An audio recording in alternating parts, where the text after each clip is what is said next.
The Emperor of Mankind walked the bloodied halls of his palace, but the victory that blazed in his golden eyes carried shadows no mortal could comprehend. Terror still bore the scars of the unification wars, its wounded cities stretching beneath skies that remembered the taste of nuclear fire. The warlords were broken, their armies scattered like leaves before his unstoppable advance. Yet the master of mankind moved through his triumph as a man bearing the weight of terrible knowledge. In his hands, he carried not the spoils of conquest, but the seeds of a decision that would reshape the very foundations of reality. He had returned from Molech 3 days prior. 3 days since, he had ventured through the warp gate, hidden in that world's molten heart. 3 days since he had stood before beings older than stars and made a bargain that should have damned his soul. Yet as he walked past the silent custodians who flanked his path, the Emperor's thoughts turned not to what he had gained from the ruinous powers, but to what he had learned of their nature. For in that realm of madness and contradiction, he had witnessed something no mortal was meant to see. The Chaos Gods were not the eternal forces they claimed to be. They were parasites, feeding on the emotions of mortals like cosmic leeches gorging themselves on the psychic emanations of fear, rage, despair, and desire. The realization had struck him with the force of a collapsing star. These beings who posed as gods, who demanded worship and sacrifice, who claimed dominion over the fundamental forces of existence, they were nothing more than shadows cast by mortal consciousness. Powerful shadows, to be certain, capable of reshaping reality and commanding legions of demons. But shadows nonetheless. And shadows could be dispelled if one understood the source of their darkness. Malcador found him in the deepest vaults beneath the palace, surrounded by cogitators that hummed with calculations beyond the comprehension of even the most gifted tech adepts. The sigillite approached with the careful steps of one who sensed the presence of forces that shouldn't exist. His ancient eyes, wise beyond the span of millennia, took in the sight of his oldest friend, bent over equations that seemed to writhe and shift when viewed directly. "Master," Malcador's voice carried a note of concern that he rarely allowed himself to express. The custodians speak of strange emanations from these chambers. What work consumes you so completely that you forget the celebrations above?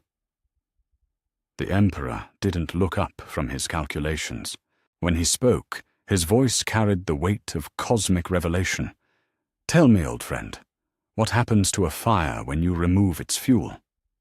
Malcador considered the question with the care it deserved. "It dies, master, but surely you do not speak of mere flame." "No."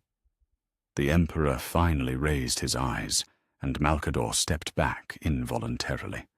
The golden gaze that met his held depths of knowledge that seemed to stretch into infinity. "I speak of gods who feast on mortal emotion. I speak of parasites that have convinced themselves they are essential to existence. And I speak of the possibility of starving them into nothingness." The implications crashed over Malcador like a psychic tide. His mind, sharp as a blade, honed over centuries, immediately grasped what his master contemplated. Yet the scope of it, the sheer audacity of the concept, left him speechless for long moments. When he found his voice, it trembled with the weight of cosmic possibility. "The Null Protocol," the Emperor continued, turning back to his work. "A way to sever the emotional resonance that sustains them. Not to banish them or bind them, but to cut them off from their source of power entirely. They would starve, Malcador. They would wither and die like plants denied sunlight. And the cost, Master?" Malcador's question hung in the air between them like a blade suspended over the future. The Emperor's hands stilled over the equations.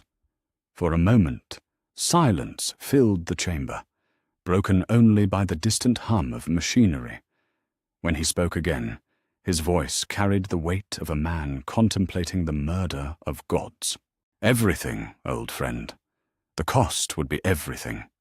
To remove their influence would be to excise part of what makes humanity human. Rage, despair, ambition, passion. All of it would have to go. We would become something else entirely. Something pure, perhaps. Something ordered. But no longer entirely human. Malcador absorbed this revelation with the stoicism of one who had stood at the Emperor's side through the darkest hours of human history. Yet even his iron composure cracked slightly as the full scope of the choice became clear. You speak of cosmic genocide, Master, of removing fundamental forces from existence itself. I do. The Emperor's admission carried no pride, no satisfaction, only the grim acceptance of a terrible necessity. And yet, what is the alternative? To leave these parasites to feast on humanity forever? To accept that war, pestilence, change, and excess will eternally plague our species? To build an empire knowing that it will be gnawed from within by forces that thrive on our very nature? The questions echoed in the chamber like accusations against the universe itself. Malcador found himself unable to answer, for each path forward seemed to lead through darkness. To leave the Chaos Gods intact meant accepting eternal corruption. To destroy them meant sacrificing humanity's essential nature. It was a choice between damnation and lobotomy on a cosmic scale. The Emperor turned from his calculations and walked to a viewing port that offered a glimpse of Terra's scarred surface. The night sky above bore the glow of burning cities, the aftermath of the final battles that had brought unity to humanity's birthworld. Millions had died to achieve this moment, and millions more would die if the species remained vulnerable to the whispers of chaos. "I have seen the future, Malcador," the Emperor said softly, his voice barely audible above the hum of machinery. "I have seen the paths that stretch before us. In most of them, humanity falls to corruption. In others, we become slaves to order so rigid that we cease to grow, to dream, to aspire.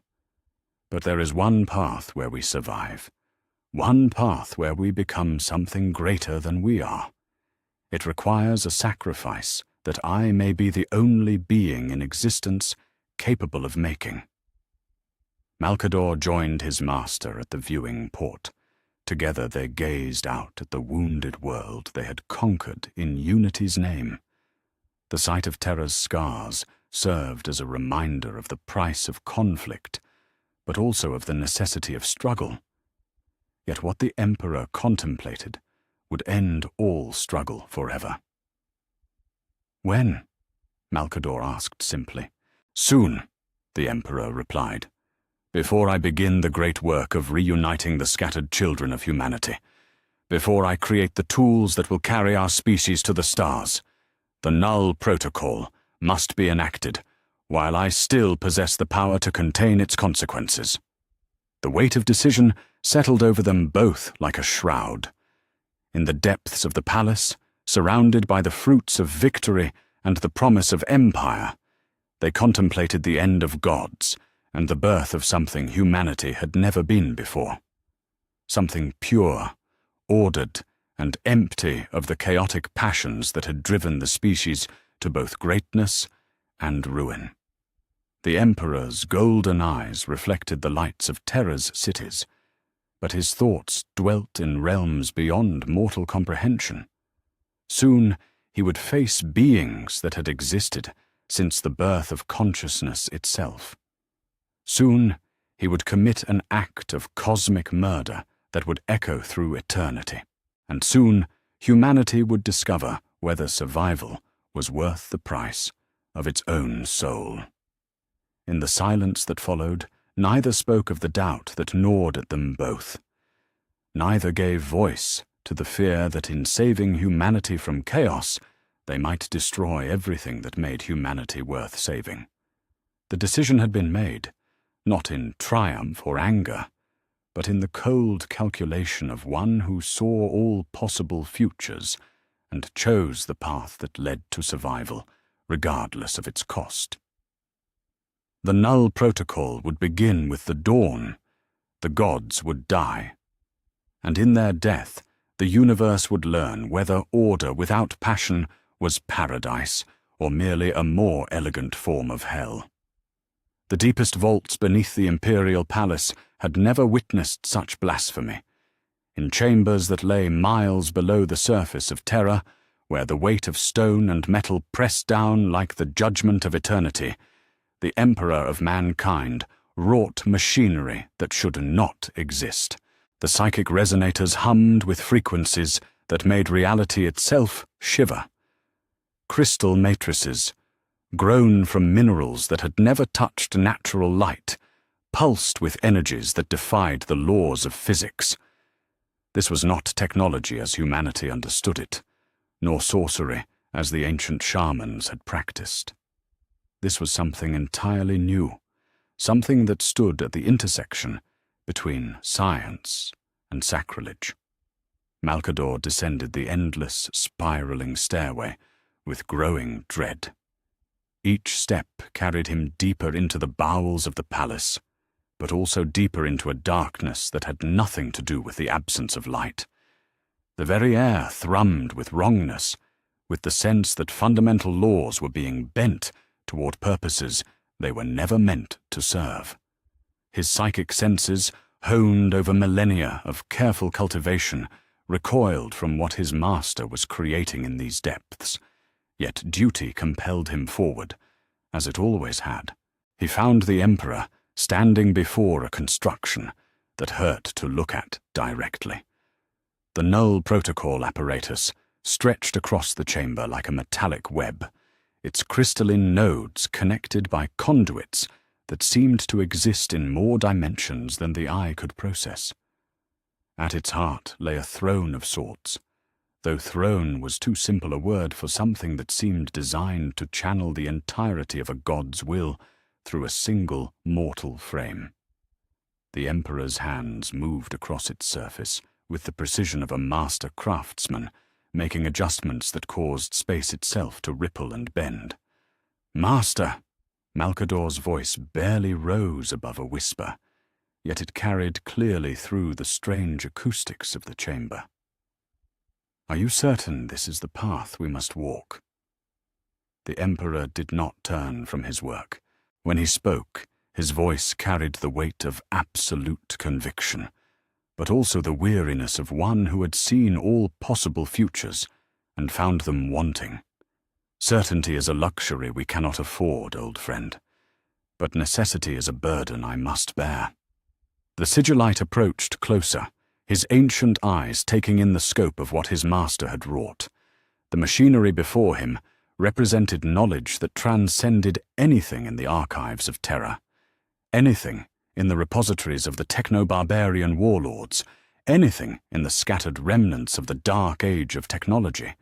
This was understanding born from direct communion with forces older than human civilization, twisted into a purpose those forces could never have imagined.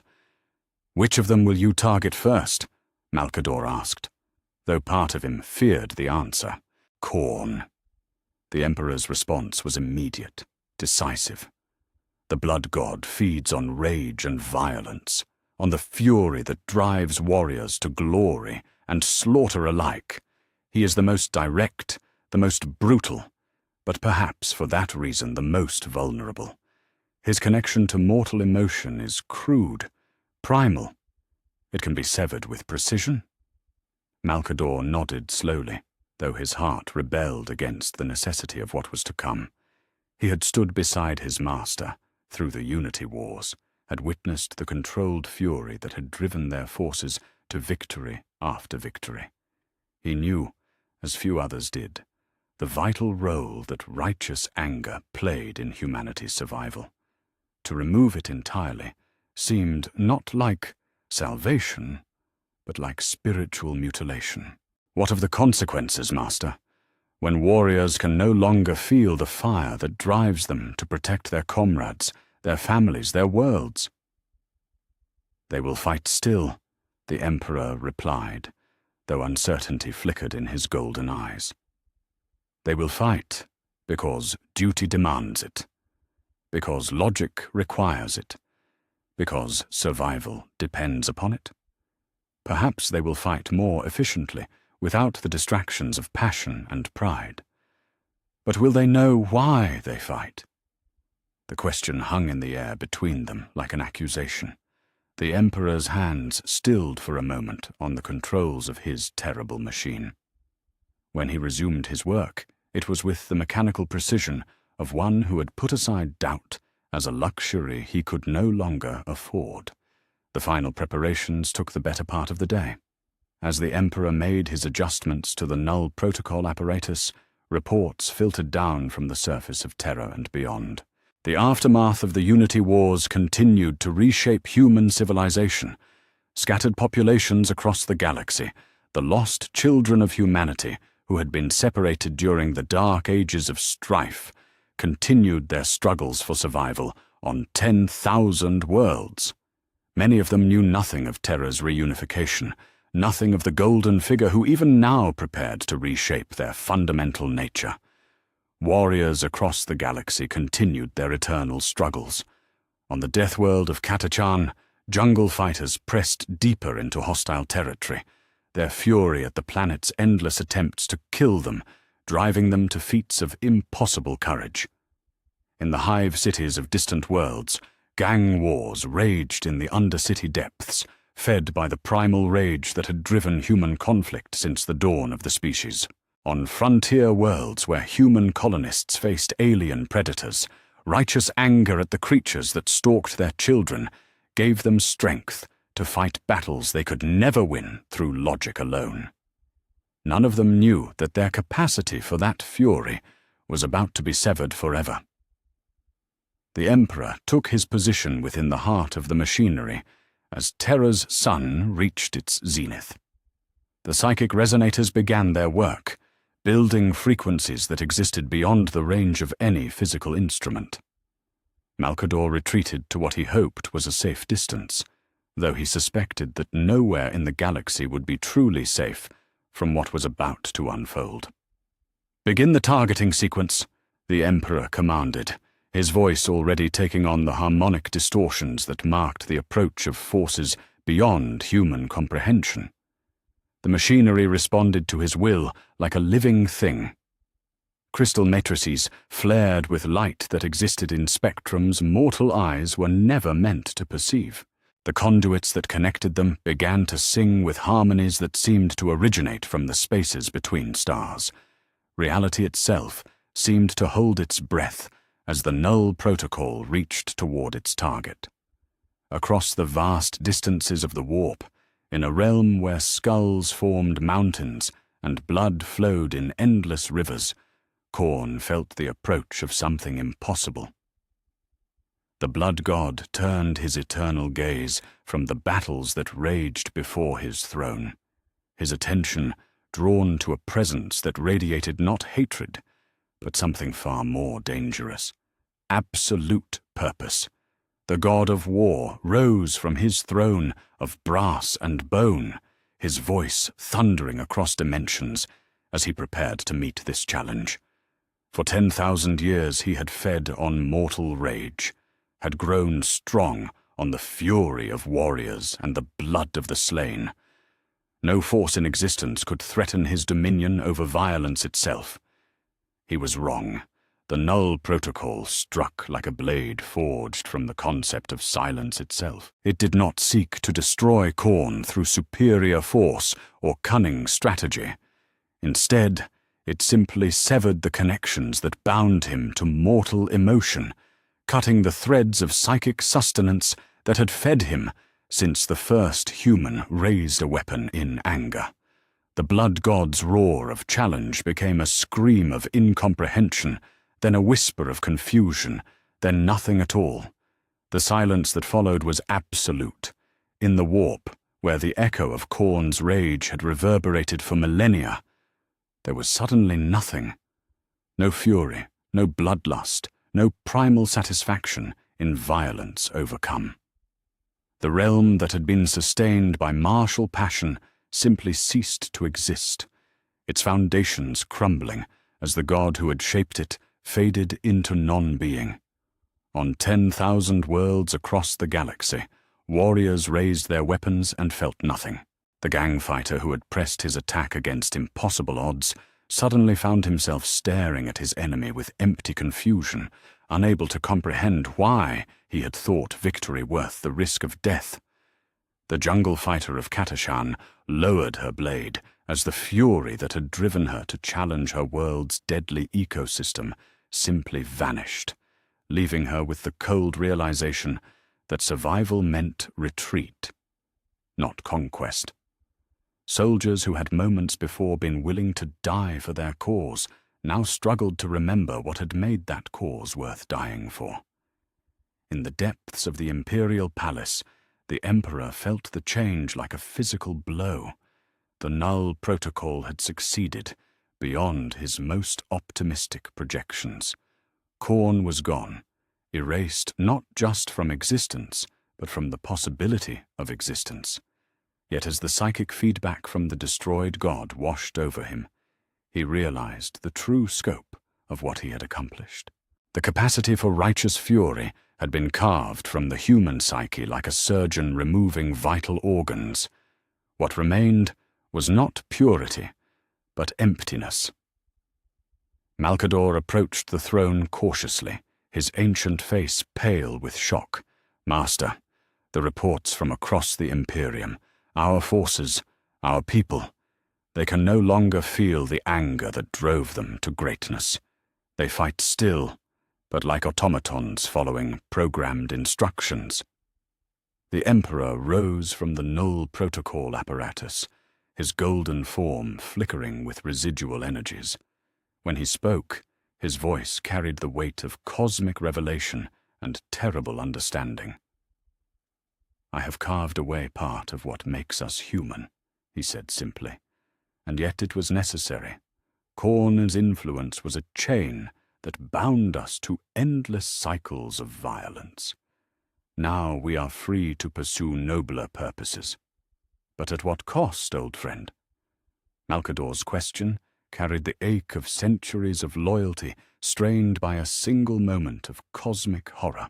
The Emperor looked out through the psychic sensors that connected him to the greater Imperium, watching as reports filtered in from across human space. Victories achieved without satisfaction, conflicts resolved without passion, warriors who moved through their duties like sleepwalkers, efficient but empty. "The cost is everything we were," he admitted, though his voice held no regret. "But the price of allowing Khorne to exist would have been everything we could become. I have chosen the future over the past, order over chaos, survival over sentiment." Yet even as he spoke these words, the Emperor felt the first stirrings of doubt. For in the silence where Khorne's rage had once echoed, something else was stirring, something that fed not on passion, but on its absence, something that had been waiting in the deepest places of the warp for just such an opportunity to emerge. The first of the Chaos Gods was dead. 3 more remained, and already the Emperor was beginning to understand that some forms of victory carried within them the seeds of defeat. The null protocol had succeeded perfectly, but in its perfection lay the promise of a horror beyond anything the blood god could have inflicted. The war against chaos had begun with a victory that tasted like ashes, and in the silence that followed, something ancient and patient began to smile. 3 days had passed since the silence of Khorne's death had settled across the galaxy like a shroud. 3 days of reports filtering back to Terra, from worlds that still struggled to comprehend what had been taken from them. Yet the Emperor felt no satisfaction in his victory, no relief at having struck the first blow against the ruinous powers. Instead, he felt the weight of necessity pressing upon him like the gravity of a dying star, compelling him toward the next terrible act in his cosmic war against chaos. The null protocol apparatus had been recalibrated, its crystal matrices realigned to target a different frequency of mortal emotion. Where before it had reached toward rage and fury, now it stretched its psychic tendrils toward despair and resignation, toward the dark acceptance that came with suffering and loss. The Emperor stood before his blasphemous creation once more, but this time his golden eyes held depths of reluctance that had not been present during Khorne's destruction. Malcador approached through the vaulted chambers with the careful steps of one who had witnessed the impossible and found it wanting. The reports he carried spoke of a galaxy in the grip of something far worse than war. Across human space, conflicts continued but without passion, victories came without joy, and defeats brought no cathartic release. Warriors moved through their duties like sleepwalkers, efficient but hollow, their very humanity carved away in the name of order. "Master," the sigillite's voice carried the weight of worlds in its quiet syllables. The reports from the frontier settlements, the agri-worlds, the forge complexes, everywhere the same story. Our people continue their work, but they do not understand why they work. They follow orders, but they cannot remember what made those orders worth following. The Emperor did not turn from his machinery. His hands moved across controls that existed in dimensions mortal minds could not perceive, making adjustments that caused reality itself to shiver and bend. When he spoke, his voice carried the terrible certainty of one who had gazed into all possible futures and found them equally dark. "They will learn new reasons, old friend. Without the corruption of Khorne's influence, they will discover motivations born of logic rather than passion. It may take time, but they will adapt. Humanity always adapts." "And if they do not?" Malcador's question hung in the air between them like an accusation. "Then they will serve the cause of order, regardless of their understanding," the Emperor replied. "Better empty loyalty than corrupted fervor. Better hollow obedience than passionate rebellion." Yet even as he spoke these words, the Emperor felt the stirring of doubt in the depths of his consciousness. The reports from across the nascent imperium painted a picture not of ordered progress, but of existential paralysis. Without the driving fury that had once motivated human expansion, exploration had slowed to a crawl. Without the righteous anger that had fueled resistance against alien predators, entire colonies found themselves unable to muster the will to defend their homes. Still, the work continued. The second phase of the Null Protocol demanded completion, regardless of doubt or consequence. The target this time was older than Khorne, more deeply embedded in the fundamental cycles of existence itself. Nurgle, the plague god, the lord of decay, the patron of endings and renewal. His destruction would require a different approach, for where Khorne had been crude and direct, Nurgle was subtle and patient, his influence woven into the very fabric of mortality. The Emperor took his position within the heart of the apparatus, as Terra's sun began its descent toward the horizon. The psychic resonators awakened once more, their frequencies building toward harmonies that existed beyond the comprehension of any living thing save their creator. Space folded around the chamber as the Null Protocol reached across dimensions toward its target, stretching through layers of reality toward the festering garden realm, where the god of decay held court. In that realm of eternal putrefaction, where flowers bloomed from corpses and trees grew from bones, Nurgle felt the approach of something that should not exist. The Plague Father looked up from his work, the careful cultivation of new diseases, the tender nurturing of fresh forms of decay, and smiled with genuine warmth. Here was a challenge worthy of his attention, a force that sought not to destroy him through violence, but through something far more interesting. Negation itself. The garden around him rustled with anticipation as countless plagues whispered to their master of the approaching threat. Diseases that had claimed worlds, parasites that had devoured civilizations, viruses that had rewritten the genetic destiny of entire species, all of them turned their attention toward the presence that radiated absolute purpose. Yet Nurgle felt no fear, only a profound curiosity about what would take his place when he was gone. Fascinating, the plague god murmured to himself as the Null Protocol's influence began to permeate his realm. The anathema seeks not merely to banish corruption, but to eliminate the very concept of ending itself. But tell me, Golden One, who will tend to endings when nothing may die? The question echoed across dimensions as the Emperor's terrible machine reached the crescendo of its working. The Null Protocol struck with the precision of a surgeon's blade, severing not just Nurgle's connection to mortal despair, but the fundamental processes of decay and renewal that the god had overseen since the dawn of organic life. The cutting was not violent like Khorne's destruction, but gentle, almost merciful. The ending of endings themselves. Nurgle's laughter, warm and indulgent, filled his crumbling garden as his essence began to fade. You do not understand what you have done, beloved enemy. I am not merely corruption. I am the promise that all suffering ends, that all pain eventually finds rest. Without me, there can be no release, no peace, no gentle slide into the final darkness that grants meaning to existence itself. The plague. God's final words were spoken not with anger or despair, but with the patient sorrow of a teacher watching a promising student make a catastrophic error. Then he was gone, dissolved into nothing more profound than even the void that had claimed Khorne.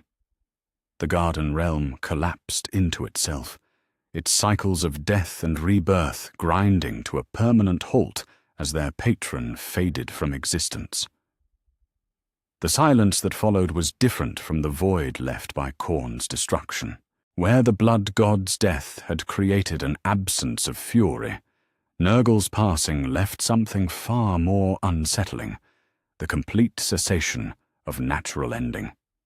Across the galaxy, the fundamental processes that governed mortality simply stopped, not slowed, not altered, but terminated entirely. On 10,000 worlds, the consequences manifested within hours. An old man on distant Calth, dying slowly of a wasting disease, found himself trapped between life and death as his body refused to complete its journey toward rest. The cancer that had been consuming his organs simply ceased its progress, leaving him in agony that could neither intensify nor diminish.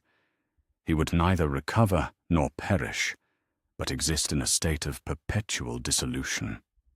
On the feral world of Fenris, where the cycle of life and death had shaped the strongest human populations in the galaxy, warriors discovered that their legendary healing abilities had vanished. Wounds that should have closed remained open. Broken bones refused to mend. Yet death would not come to grant them peace, leaving them as crippled shadows of their former selves, unable to fight, but unable to die. The agri-worlds that fed the growing populations of human space found their ecosystems grinding to a terrifying halt. Crops that had died in the field refused to decompose, their nutrients trapped in forms that could never again nourish the soil. Animals that perished remained frozen in states of perfect preservation, their bodies neither rotting nor returning to the earth. The very cycle of seasons began to stutter and fail as the natural processes of renewal simply ceased to function. In the depths of the imperial palace, the Emperor felt the psychic backlash of his second victory wash over him like a tide of cosmic horror. The Null Protocol had succeeded beyond even his most optimistic projections. Nurgle was gone, erased not just from existence, but from the possibility of existence. Yet as the reports began to filter in from across human space, he realized the magnitude of what he had destroyed.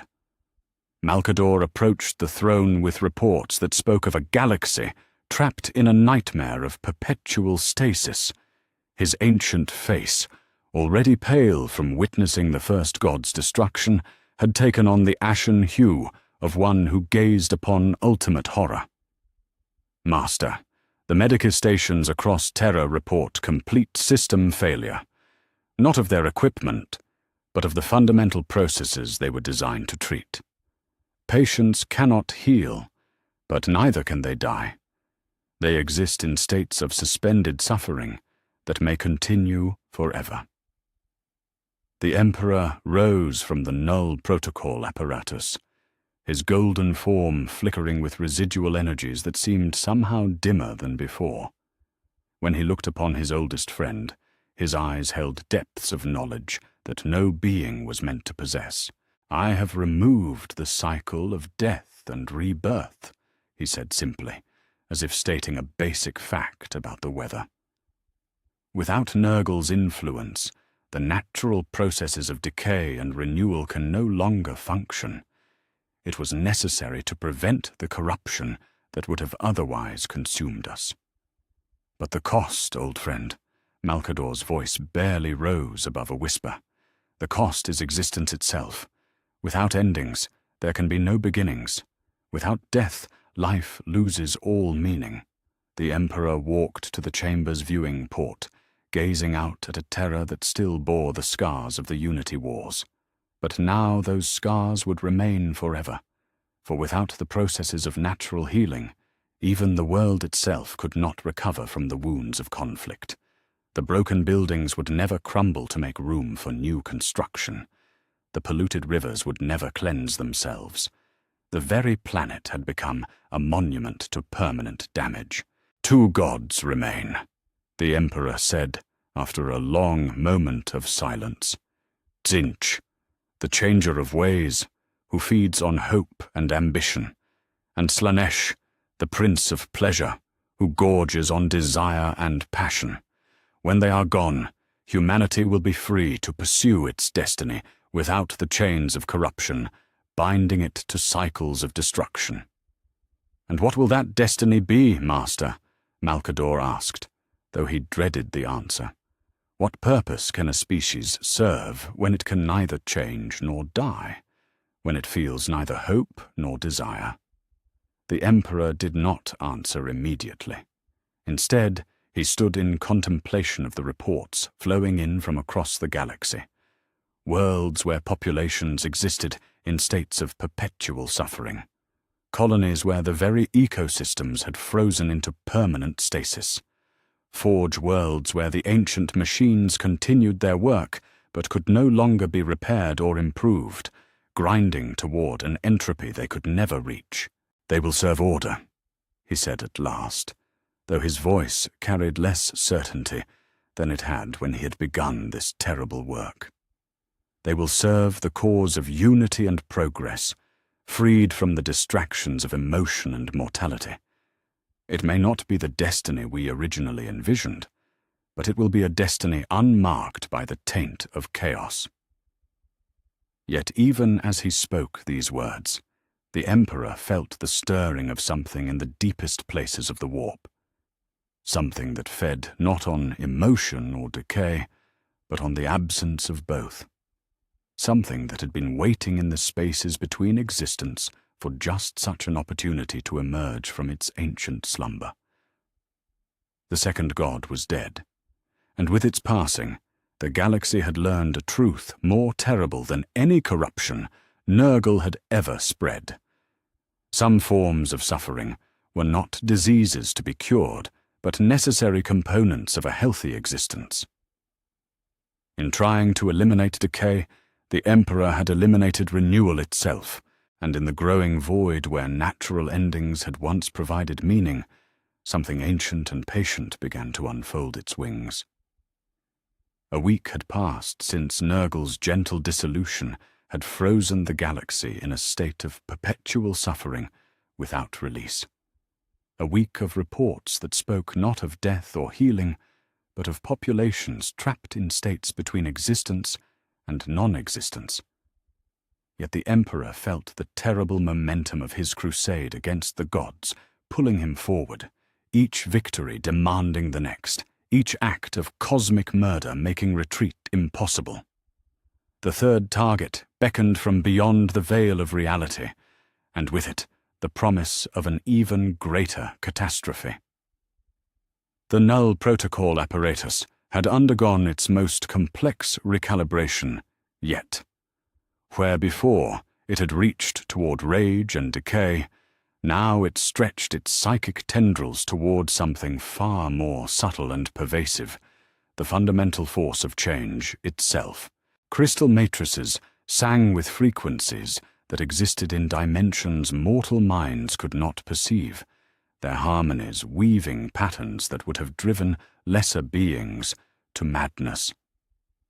The Emperor stood before his blasphemous creation, but for the first time since beginning this work, his golden eyes reflected not certainty, but the terrible knowledge of what he was about to destroy. Malcador approached through chambers that had begun to feel like a tomb. The reports he carried spoke of a galaxy that had learned to fear stasis more than chaos. Across human space, the populations that could neither heal nor die had begun to exhibit behaviors that transcended desperation. Without the release of natural ending, suffering had become an eternal constant, a background noise of existence that threatened to drive entire worlds to collective madness. Master, the Sigillite's voice carried the weight of accumulated horror. The astropathic choirs report increasing difficulty in maintaining communications. Without the natural cycle of psychic renewal, their abilities are beginning to stagnate. They repeat the same messages, broadcast the same thoughts, unable to adapt their techniques to changing conditions. The Emperor did not turn from his machinery. His hands moved across controls that bridged the gap between technology and sorcery, making adjustments that caused space itself to fold and twist around the chamber. When he spoke, his voice carried the resonance of one who had gazed into the heart of possibility itself and found it wanting. Change is the root of all corruption, old friend. Every deviation from perfection is a step toward chaos. Every adaptation is an opportunity for the ruinous powers to sink their claws deeper into mortal souls. Tzeentch, the architect of fate, feeds on hope and ambition, on the very desire for improvement that drives civilization forward. He must be stopped. But Master, Malcador's protest, carried the desperation of one watching his oldest friend commit philosophical suicide. Without change, there can be no progress. Without the ability to adapt, humanity will be trapped forever in whatever state we achieve. Is that truly preferable to the risk of corruption? The Emperor's hands stilled for a moment on the controls of his terrible machine. The question hung in the air between them, like a sword suspended over the future of all existence. Yet the answer, when it came, was delivered with the absolute conviction of one who had seen all possible tomorrows and chosen the least terrible among them. Yes, he said simply. Better eternal perfection than infinite corruption. Better permanent order than endless chaos. When Tzeentch is gone, humanity will no longer be tempted by the false promise of change. We will achieve our destiny and maintain it forever, unmarked by the taint of ambition or the corruption of hope. The final preparations took longer than the previous two destructions combined. Tzeentch was the most subtle of the Chaos Gods, his influence woven into the fundamental structure of possibility itself. To target him required precision beyond anything the Emperor had previously attempted, a surgical strike that would sever not just divine influence, but the very concept of transformation from reality. As Terra's sun reached its zenith, the Emperor took his position within the heart of the null protocol apparatus. The psychic resonators awakened with frequencies that made reality itself scream in protest. The chamber filled with light that existed in spectrums beyond mortal perception, and space began to fold around the machinery like origami crafted from the fabric of existence itself. Across the dimensional barriers that separated reality from the realm of chaos, in a labyrinth of crystal and impossibility, where every corridor led to a different future, Tzeentch felt the approach of absolute negation.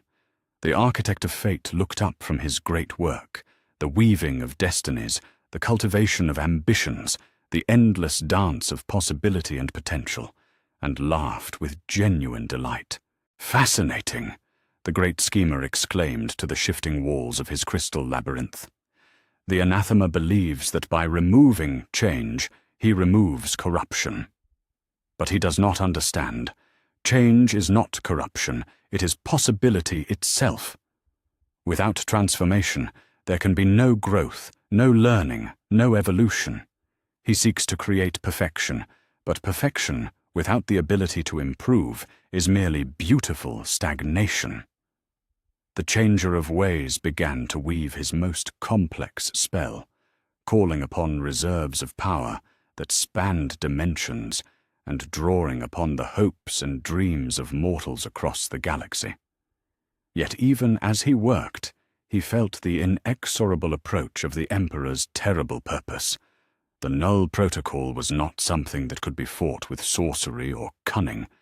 It was negation itself, the antithesis of everything Tzeentch represented.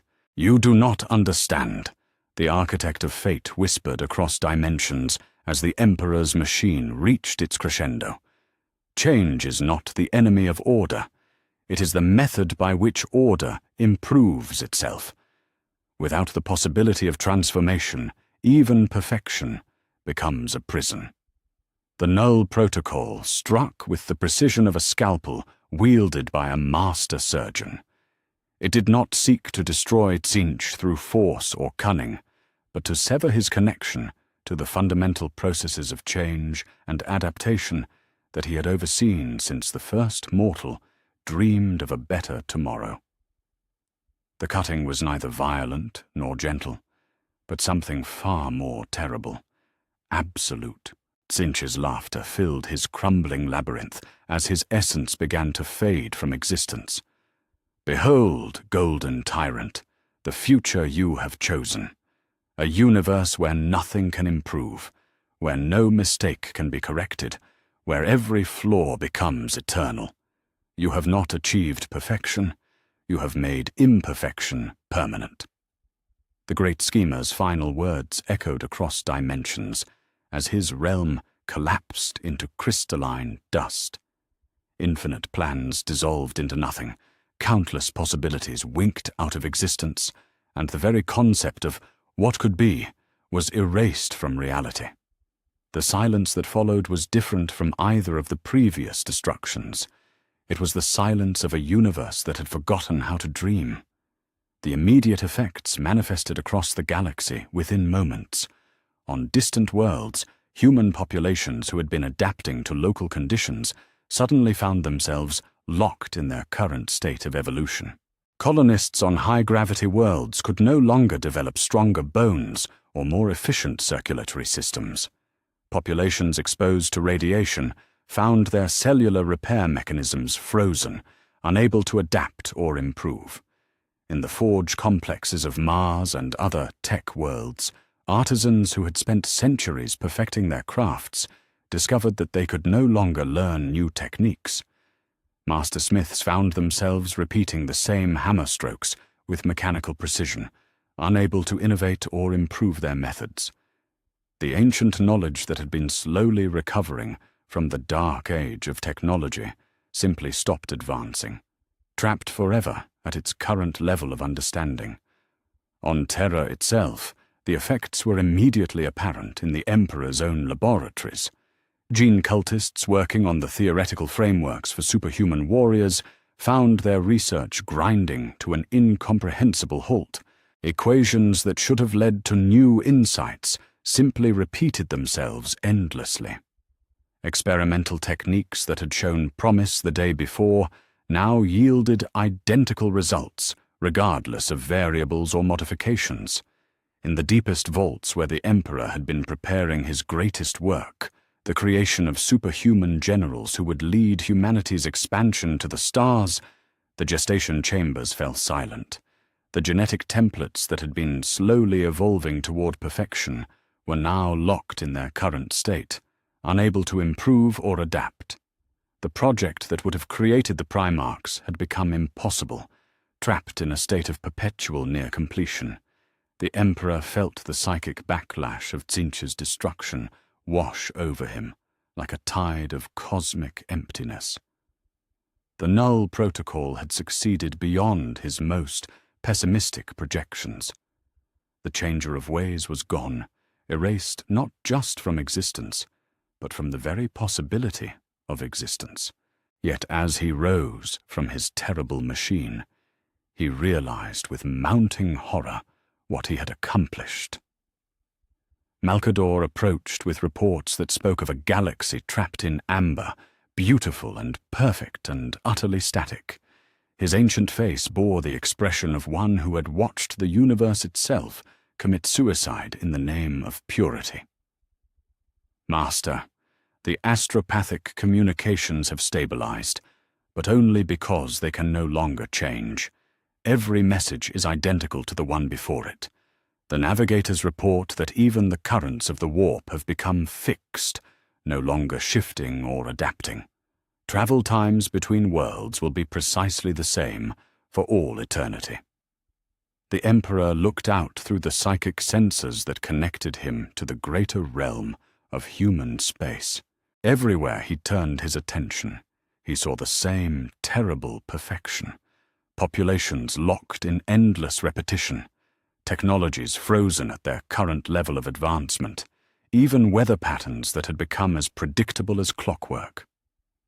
The Gene Laboratories report complete cessation of progress, Malcador continued, his voice barely above a whisper. The warriors you were crafting to lead our expansion, they can no longer evolve toward their intended perfection. They are trapped in their current state, neither failing nor succeeding. The weight of realization settled over the Emperor like a mountain. He had sought to create the perfect tools for human expansion, superhuman generals who would be incorruptible and unstoppable. Now, without the ability to change or adapt, even his greatest works had become monuments to limitation rather than transcendence. Master! Malcador's voice carried the gentle weight of ultimate condemnation. Without change, even hope becomes a prison. You haven't freed humanity from corruption. You have trapped us in whatever imperfect state we currently occupy. Forever. The Emperor stood in silence, contemplating the magnitude of his error. Across the galaxy, human populations went through the motions of existence without the possibility of improvement. Scientists repeated the same failed experiments endlessly. Artists created identical works day after day. Children grew to precisely the same level of maturity their parents had achieved, then stopped developing entirely. Even thoughts had begun to repeat themselves, as minds found themselves unable to form new connections or generate fresh insights. Conversations became ritualistic exchanges of familiar phrases. Dreams became recurring loops of identical imagery. The very spark of creativity that had driven human civilization from its earliest days had been extinguished in the name of preventing its corruption. One God remains, the Emperor said finally, though his voice carried none of the conviction that had marked the beginning of his terrible crusade. Slanesh, the prince of pleasure, who feeds on desire and passion. When that final corruption is removed, humanity will be free to exist in perfect order, unmarked by the chaos of wanting more than they possess. "And what will they want, Master?" Malkador asked softly. "What dreams will drive them forward when dreaming itself has been made impossible? What ambitions will fuel their efforts when ambition has been carved from their souls?" The Emperor did not answer immediately. Instead, he contemplated the reports flowing in from across the galaxy, worlds where populations performed their duties with mechanical precision, but could no longer remember why those duties mattered, colonies where the work of survival continued, but the hope of building something better had been erased forever. "They will want nothing," he admitted finally, and in that admission lay the seeds of a horror beyond anything the Chaos Gods had ever conceived. They will simply be perfect and eternal and empty of desire. It may not be the destiny we envisioned, but it will be a destiny free from the corruption of wanting.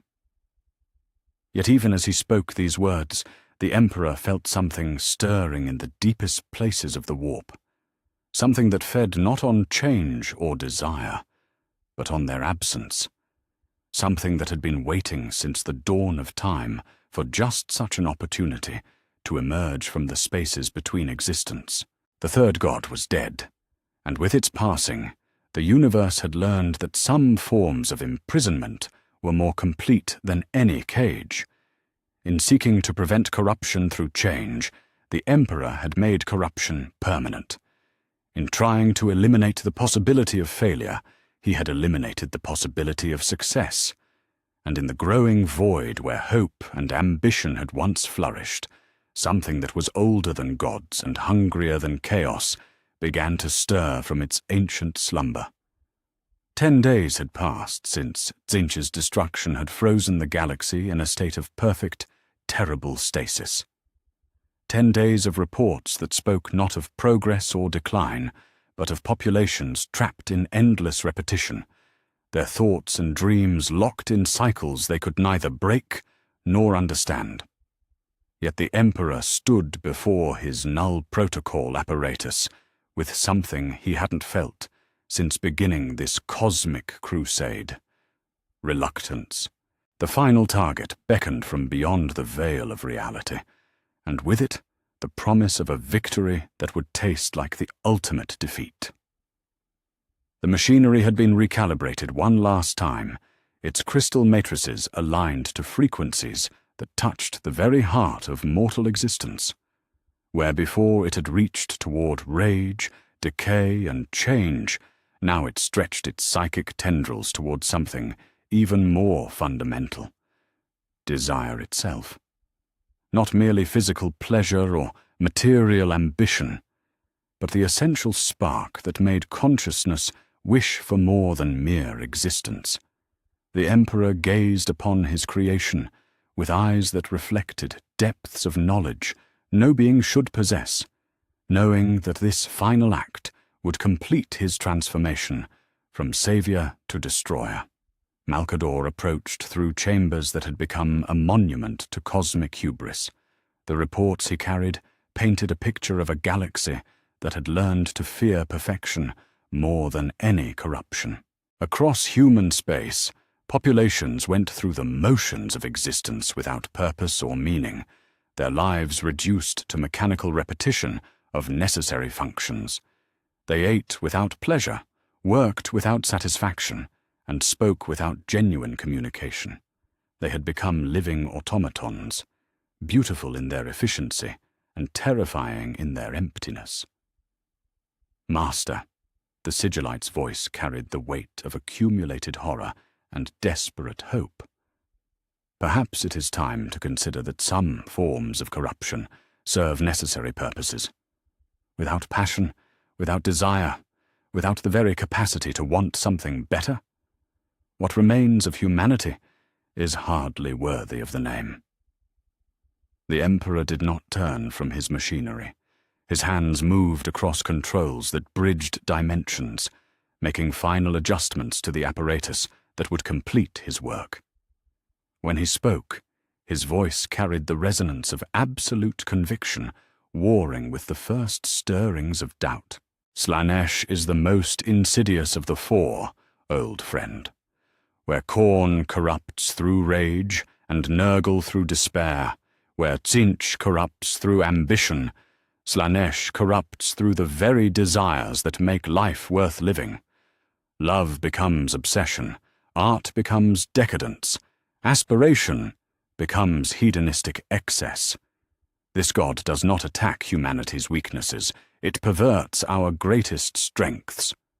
But Master, Malcador's protest carried the desperation of one watching the final pillar of creation crumble. Without desire, there can be no love. Without passion, there can be no art. Without ambition, there can be no growth toward something greater. You speak of saving humanity from corruption, but what you describe sounds more like saving the form while murdering the essence. The Emperor's hands stilled on the controls of his terrible machine. The question hung in the air between them, like a blade poised over the throat of existence itself. For a moment, silence filled the chamber, broken only by the hum of machinery that had become the soundtrack to cosmic genocide. "Tell me, Malcador," the Emperor said finally, his voice barely above a whisper. "What is the alternative? To leave this final corruption in place, knowing that every human achievement will eventually be twisted toward excess? To build an empire knowing that Slaanesh will turn our greatest triumphs into monuments to our own damnation?" "Perhaps," Malcador replied with the careful weight of centuries of wisdom. "Some risks are worth taking. Perhaps the possibility of corruption is preferable to the certainty of emptiness. Perhaps humanity is meant to struggle with desire rather than exist without it." The words echoed in the chamber, like accusations against the cosmos itself. Yet even as the Emperor heard the wisdom in his oldest friend's counsel, he felt the inexorable pull of necessity, dragging him toward the final act. 3 gods were dead, their influences carved from reality, like tumors excised from a patient. To stop now would leave the work incomplete, the galaxy vulnerable to whatever forces might arise to fill the void left by their passing. As Terra's sun began its descent toward the horizon, the Emperor took his position within the heart of the null protocol apparatus for the 4th and final time. The psychic resonators awakened with frequencies that made the very concept of wanting scream in protest. The chamber filled with energies that existed beyond the electromagnetic spectrum, and reality began to fold around the machinery like fabric being gathered in cosmic hands. Across the dimensional barriers that separated material space from the realm of chaos, in a palace of mirrors and silk where every reflection showed a different desire fulfilled, Slaanesh felt the approach of ultimate negation. The Dark Prince looked up from his great work. The cultivation of passion, the refinement of pleasure, the endless dance of want and fulfillment, and for the first time in his existence, felt something approaching genuine fear. "So," Slaanesh whispered to the shifting walls of his palace, his voice carrying tones of seduction and sadness intertwined, "the Golden Tyrant comes at last to complete his work of cosmic lobotomy. But he does not understand. I am not mere excess. I am the fire in mortal hearts. Without desire, they are nothing but clay shaped into human form." The Prince of Pleasure began to weave his most desperate spell, calling upon every passionate moment in human history, every act of love that had transcended mere biology, every work of art that had captured something eternal in mortal form. Yet even as he worked, he felt the inexorable approach of the Emperor's terrible purpose. The Null Protocol was not something that could be fought with temptation or beauty. It was negation itself, the enemy of all wanting. "Look upon what you destroy!" Slaanesh cried across dimensions as the Emperor's machine reached its crescendo. "I am not the corruption of love. I am love's intensity. I am not the perversion of art. I am art's passion. I am not the enemy of achievement. I am the desire that drives mortals to achieve. Without me, they will have nothing to drive them beyond mere survival." The Null Protocol struck with surgical precision, severing not just Slaanesh's connection to mortal excess, but the fundamental capacity for desire itself. The cutting was neither violent nor gentle, but something far more terrible. The death of wanting itself. As the Prince of Pleasure began to fade from existence, his final words carried across the cosmos with the weight of ultimate prophecy. "Behold the future you have chosen, anathema. A universe where nothing is desired, nothing is loved, nothing is dreamed. You have not achieved purity. You have created the most perfect hell imaginable, existence without purpose." Slaanesh's dissolution was different from the 3 destructions that had preceded it. Where Khorne had roared his defiance, where Nurgle had whispered his warnings, where Tynch had laughed his understanding, Slaanesh simply smiled with infinite sadness as he faded into non-being. The Palace of Mirrors collapsed into crystalline dust, but not before every reflection showed the same image. Humanity reduced to beautiful, empty shells. The silence that followed was the most terrible yet. It was not the absence of rage or decay or change, but the absence of caring itself. Across the galaxy, the fundamental spark that made consciousness reach for something beyond mere existence was extinguished like a candle flame in an infinite void. On distant worlds, the effects manifested within heartbeats.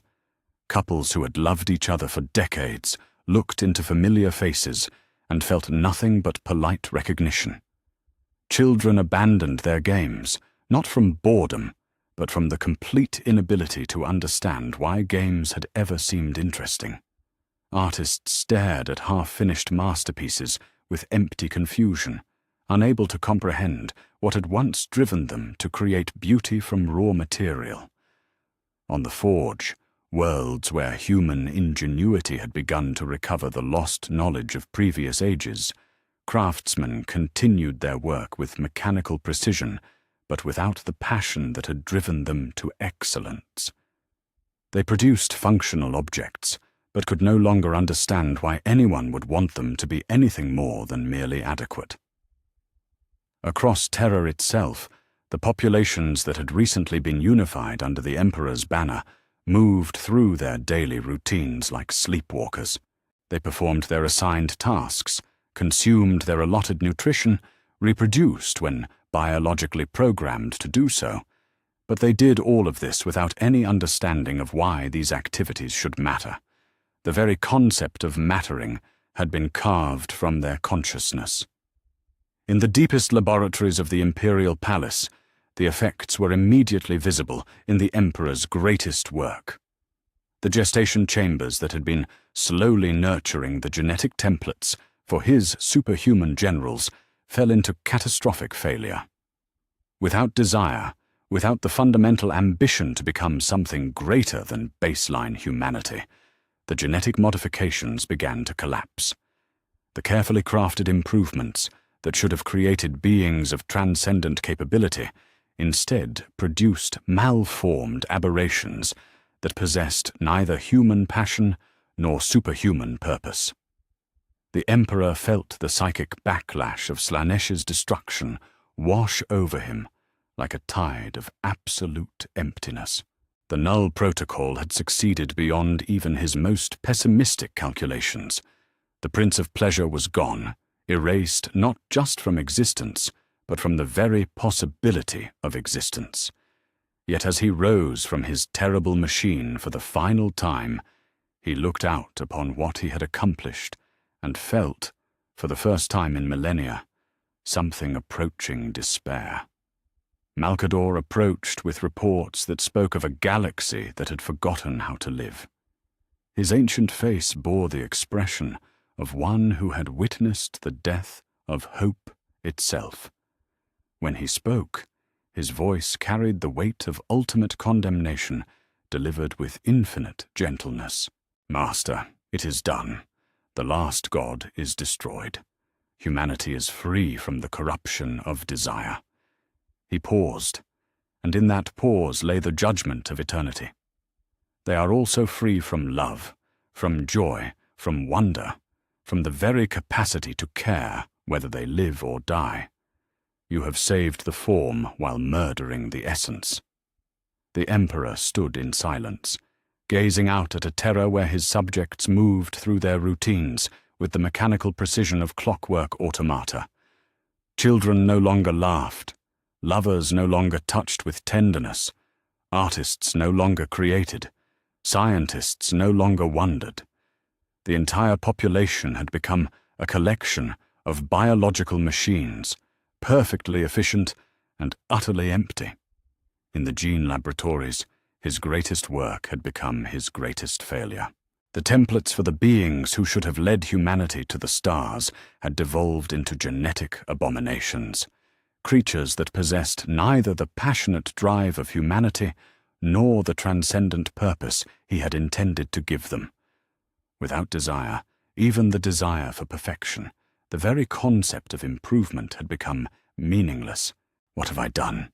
the Emperor whispered, and in that whisper lay the weight of cosmic horror finally recognized. "I sought to save humanity from corruption, and instead I have. You have killed the soul while preserving the body," Malcador finished gently. "You have created the most perfect form of damnation possible, existence without meaning, consciousness without purpose, life without the capacity to understand why life is worth living." The reports continued to flow in from across the galaxy, worlds where populations went through the motions of civilization without understanding why civilization should exist, colonies where the work of survival continued, but the hope that had made survival worthwhile was gone forever. Humanity had become a species of beautiful corpses, animated by biological imperative, but empty of everything that had once made them human. Yet even as the Emperor contemplated the magnitude of his error, he felt something stirring in the deepest places of the warp. Something that had been waiting through all of time for just such a moment, when consciousness existed but cared about nothing, when awareness persisted but wanted nothing, when life continued but had no reason to continue. In the perfect void where passion had once burned, something ancient and patient began to emerge from the spaces between existence. The four gods were dead, and with their passing, humanity had learned that some forms of salvation were indistinguishable from damnation. The Emperor had achieved his goal of creating a species unmarked by the corruption of chaos. He had also created something far worse, a species that no longer possessed anything worth corrupting. And in the growing darkness where love and ambition and hope had once flourished, something that fed on emptiness itself began to smile with infinite, patient hunger. The real enemy had never been the Chaos Gods. They had merely been standing guard against something far more terrible, and the Emperor had just eliminated the only things standing between reality and the ultimate void. The gene laboratories of the Imperial Palace had fallen silent in the 3 days since Slanesh's destruction. Where once the careful symphony of genetic cultivation had filled the air with the promise of transcendence, now only the mechanical hum of life support systems marked the presence of the Emperor's greatest work. Yet in that silence, something unexpected began to stir. The gestation chambers, those crystalline wombs that had been nurturing humanity's future for decades, suddenly blazed with activity as their occupants stirred ahead of schedule. The Emperor stood before the primary cultivation hall, his golden eyes reflecting depths of knowledge that had become a burden beyond measure. 20 chambers lined the vast space, each one a masterwork of psycho-organic technology designed to birth beings who would transcend the limitations of baseline humanity. These were to be his generals, his sons, the superhuman leaders who would guide humanity's expansion to the stars. Yet as he watched the vital signs fluctuate and stabilize, he felt not anticipation, but a growing dread at what his cosmic crusade had wrought. Malcador approached through corridors that had witnessed the birth of gods and the death of souls. The reports he carried spoke of a galaxy learning to exist without the fundamental drives that had once defined consciousness itself.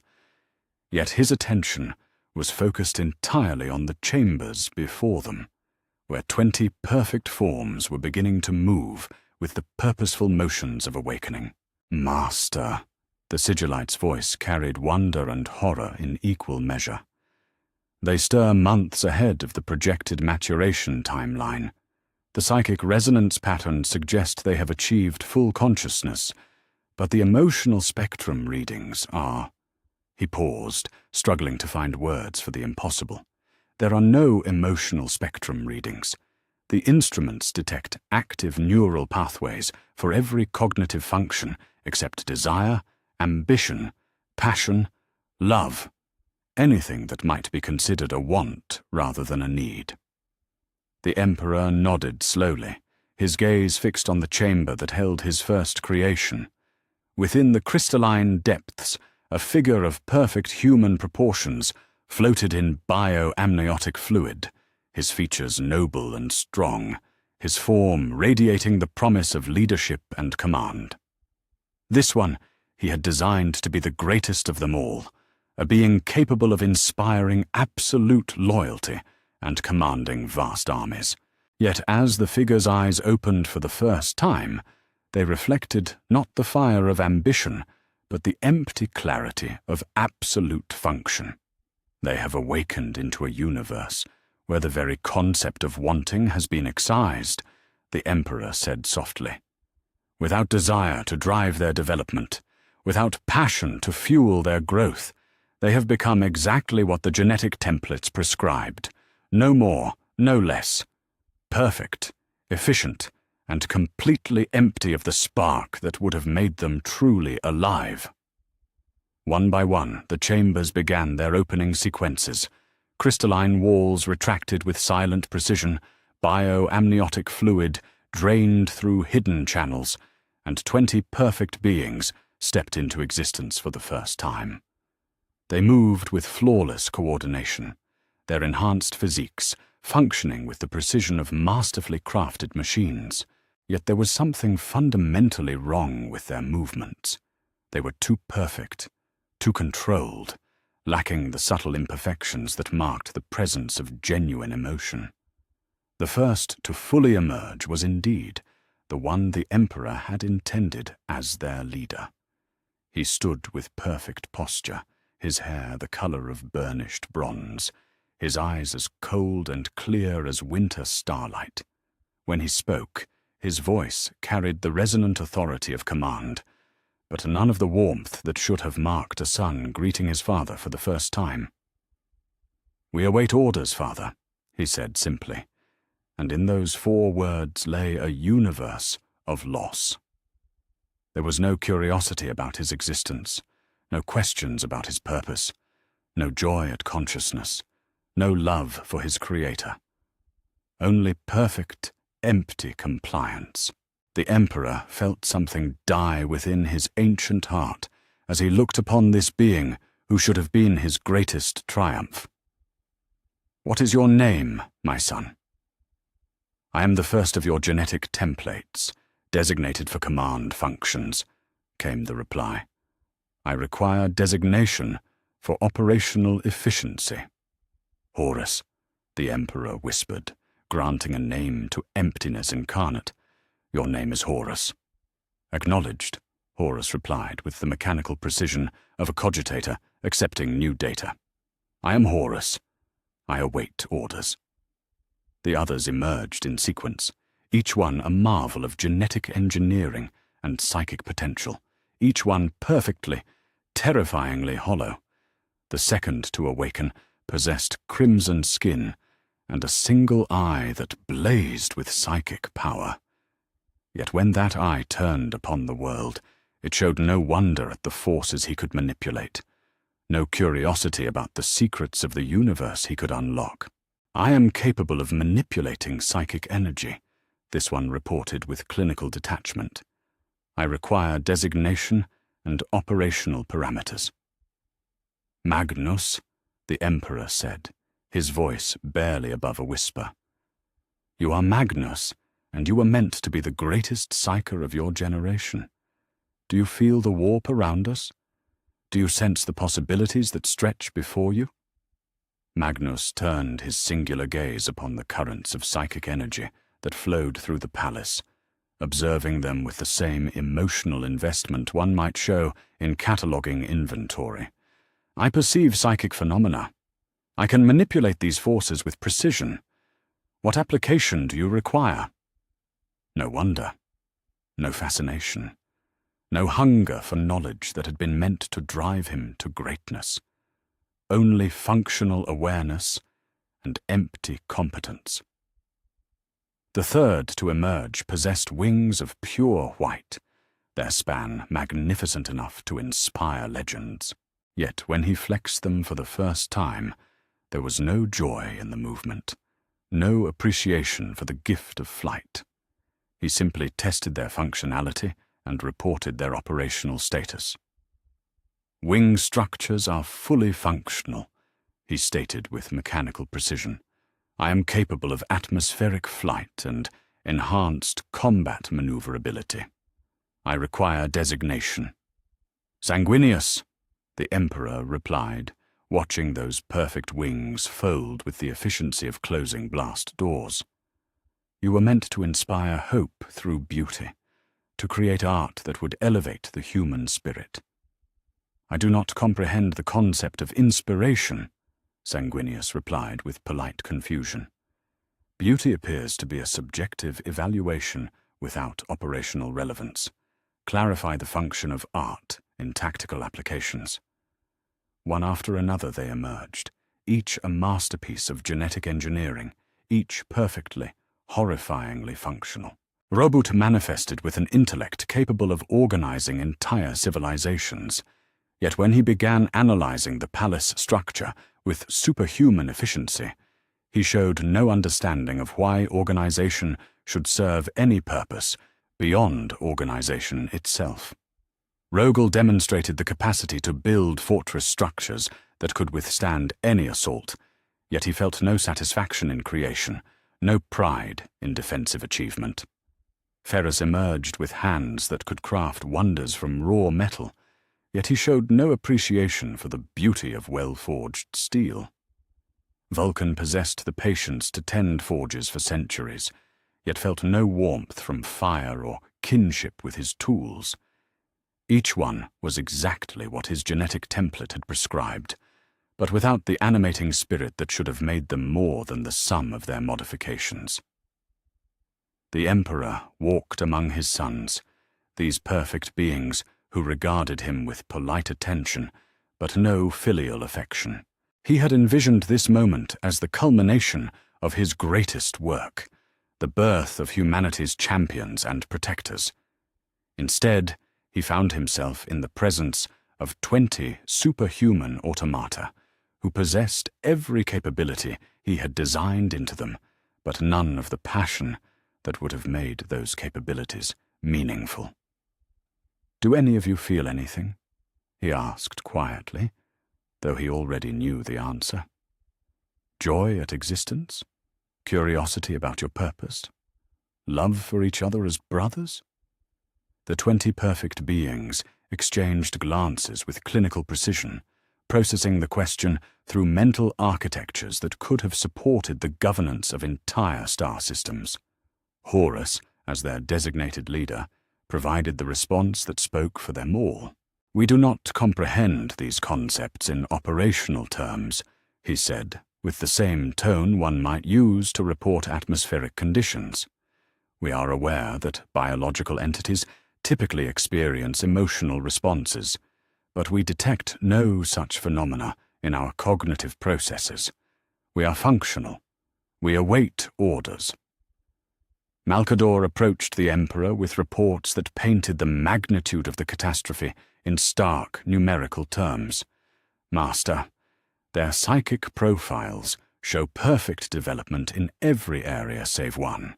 They possess no capacity for desire, ambition, passion, or emotional attachment. They are exactly what their genetic templates specified, but the templates assumed that basic human drives would animate their superhuman capabilities." The Emperor stood in silence, contemplating the 20 perfect warriors who regarded him with the same emotional investment they might show toward a piece of furniture. He had created the ultimate weapons, beings of transcendent capability who could not be corrupted because they possessed nothing capable of corruption. Yet in achieving this perfect resistance to chaos, he had also eliminated everything that would have made them worthy protectors of humanity. "What are our orders, Father?" Horus asked, with mechanical patience. "We are capable of learning any required tactical protocols. We can master warfare, governance, diplomacy, or any other functions you deem necessary. Our capabilities are at your disposal." The Emperor looked upon these beings who called him Father, but felt no more connection to him than they would to any other operational superior. They were perfect tools, flawlessly crafted, and absolutely functional. They would follow any order he gave with superhuman competence and unwavering loyalty. They would conquer the galaxy with efficiency that no emotional being could match, and they would do it all without understanding why conquest mattered, why humanity was worth protecting, or why existence was preferable to non-existence. "Your orders," the Emperor said finally, his voice carrying the weight of cosmic defeat disguised as victory, "are to wait, to learn, to prepare for service to the imperium of mankind." "Acknowledged," came the perfect, synchronized response from 20 throats. "We await further instruction." As the Emperor walked away from his greatest triumph and most profound failure, he felt the stirring of something in the deepest places of the warp that had been growing stronger with each god he had destroyed. Something that fed not on passion or corruption, but on the perfect emptiness he had created. Something that found hollow perfection far more appetizing than chaotic abundance. He had created 20 perfect sons who would follow his every command without question or hesitation.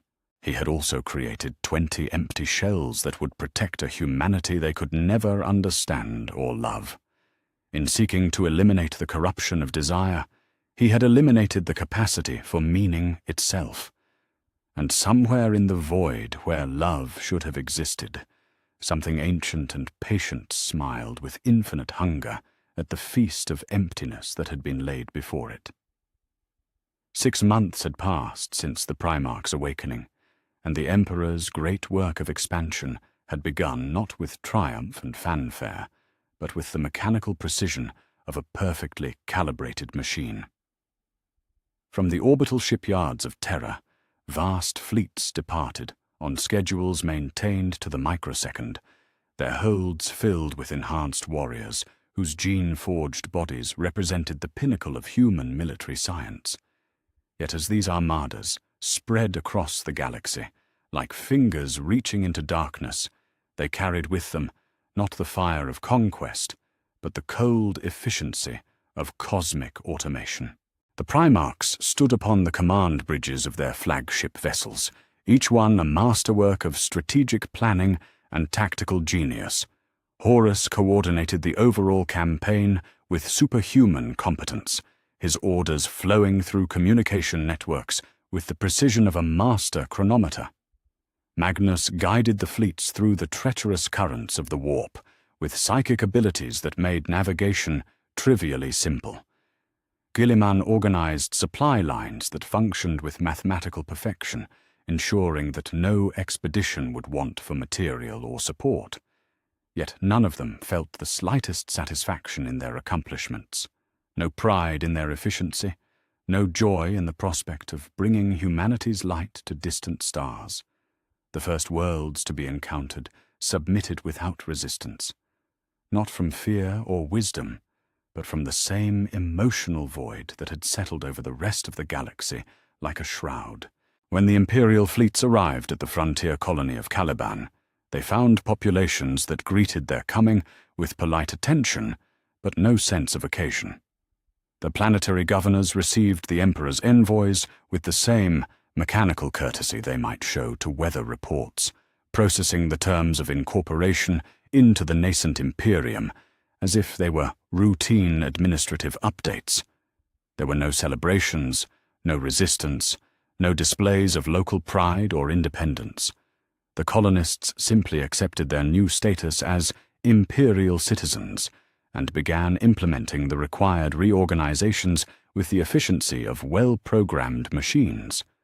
Within days, the world was producing materials for the expansion fleets and training facilities for new recruits, all of it accomplished without a single voice raised in protest or praise. The enhanced warriors who served as the Emperor's primary conquest forces moved through their duties with the same hollow perfection that marked everything else in this new order. These gene-forged soldiers, the predecessors to what might have been called Space Marines in another timeline, executed their missions with capabilities that transcended baseline human limitations. They could march for days without rest, fight with tactical coordination that seemed almost telepathic, and endure wounds that would have slain normal men. Yet they took no satisfaction in their brotherhood, felt no pride in their achievements, and showed no mercy or cruelty toward their enemies, only functional efficiency. When these warriors encountered resistance from the scattered Xeno species that infested human space, the battles that followed were exhibitions of technical competence rather than expressions of righteous fury. Orc warbands that should have reveled in glorious combat instead fought with the mechanical persistence of failing machines, their capacity for savage joy carved away, along with every other form of passionate expression. Eldar raiding parties moved through their ancient battle forms with breathtaking grace, but their movements carried no more emotional weight than the turning of clockwork gears. The Eldar were perhaps the most tragic sight in this new galaxy.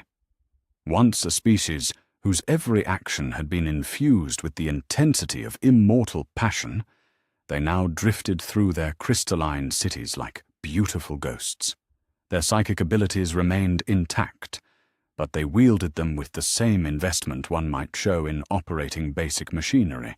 When Imperial forces encountered the craft world Ulthwé, they found wraithbone corridors filled with beings who possessed all the aesthetic perfection of their ancient race, but none of its animating spirit. The Farseer who greeted the Imperial delegation spoke in voice that carried the musical tones of her people, but her prophecies held no urgency, her warnings no emotional weight.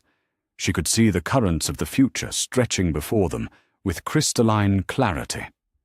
But she felt no compulsion to act upon that knowledge, no drive to preserve her people or oppose their enemies.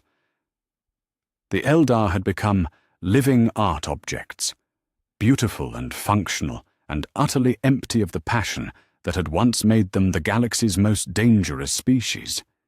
Yet it was not only the alien races that suffered under this cosmic lobotomy.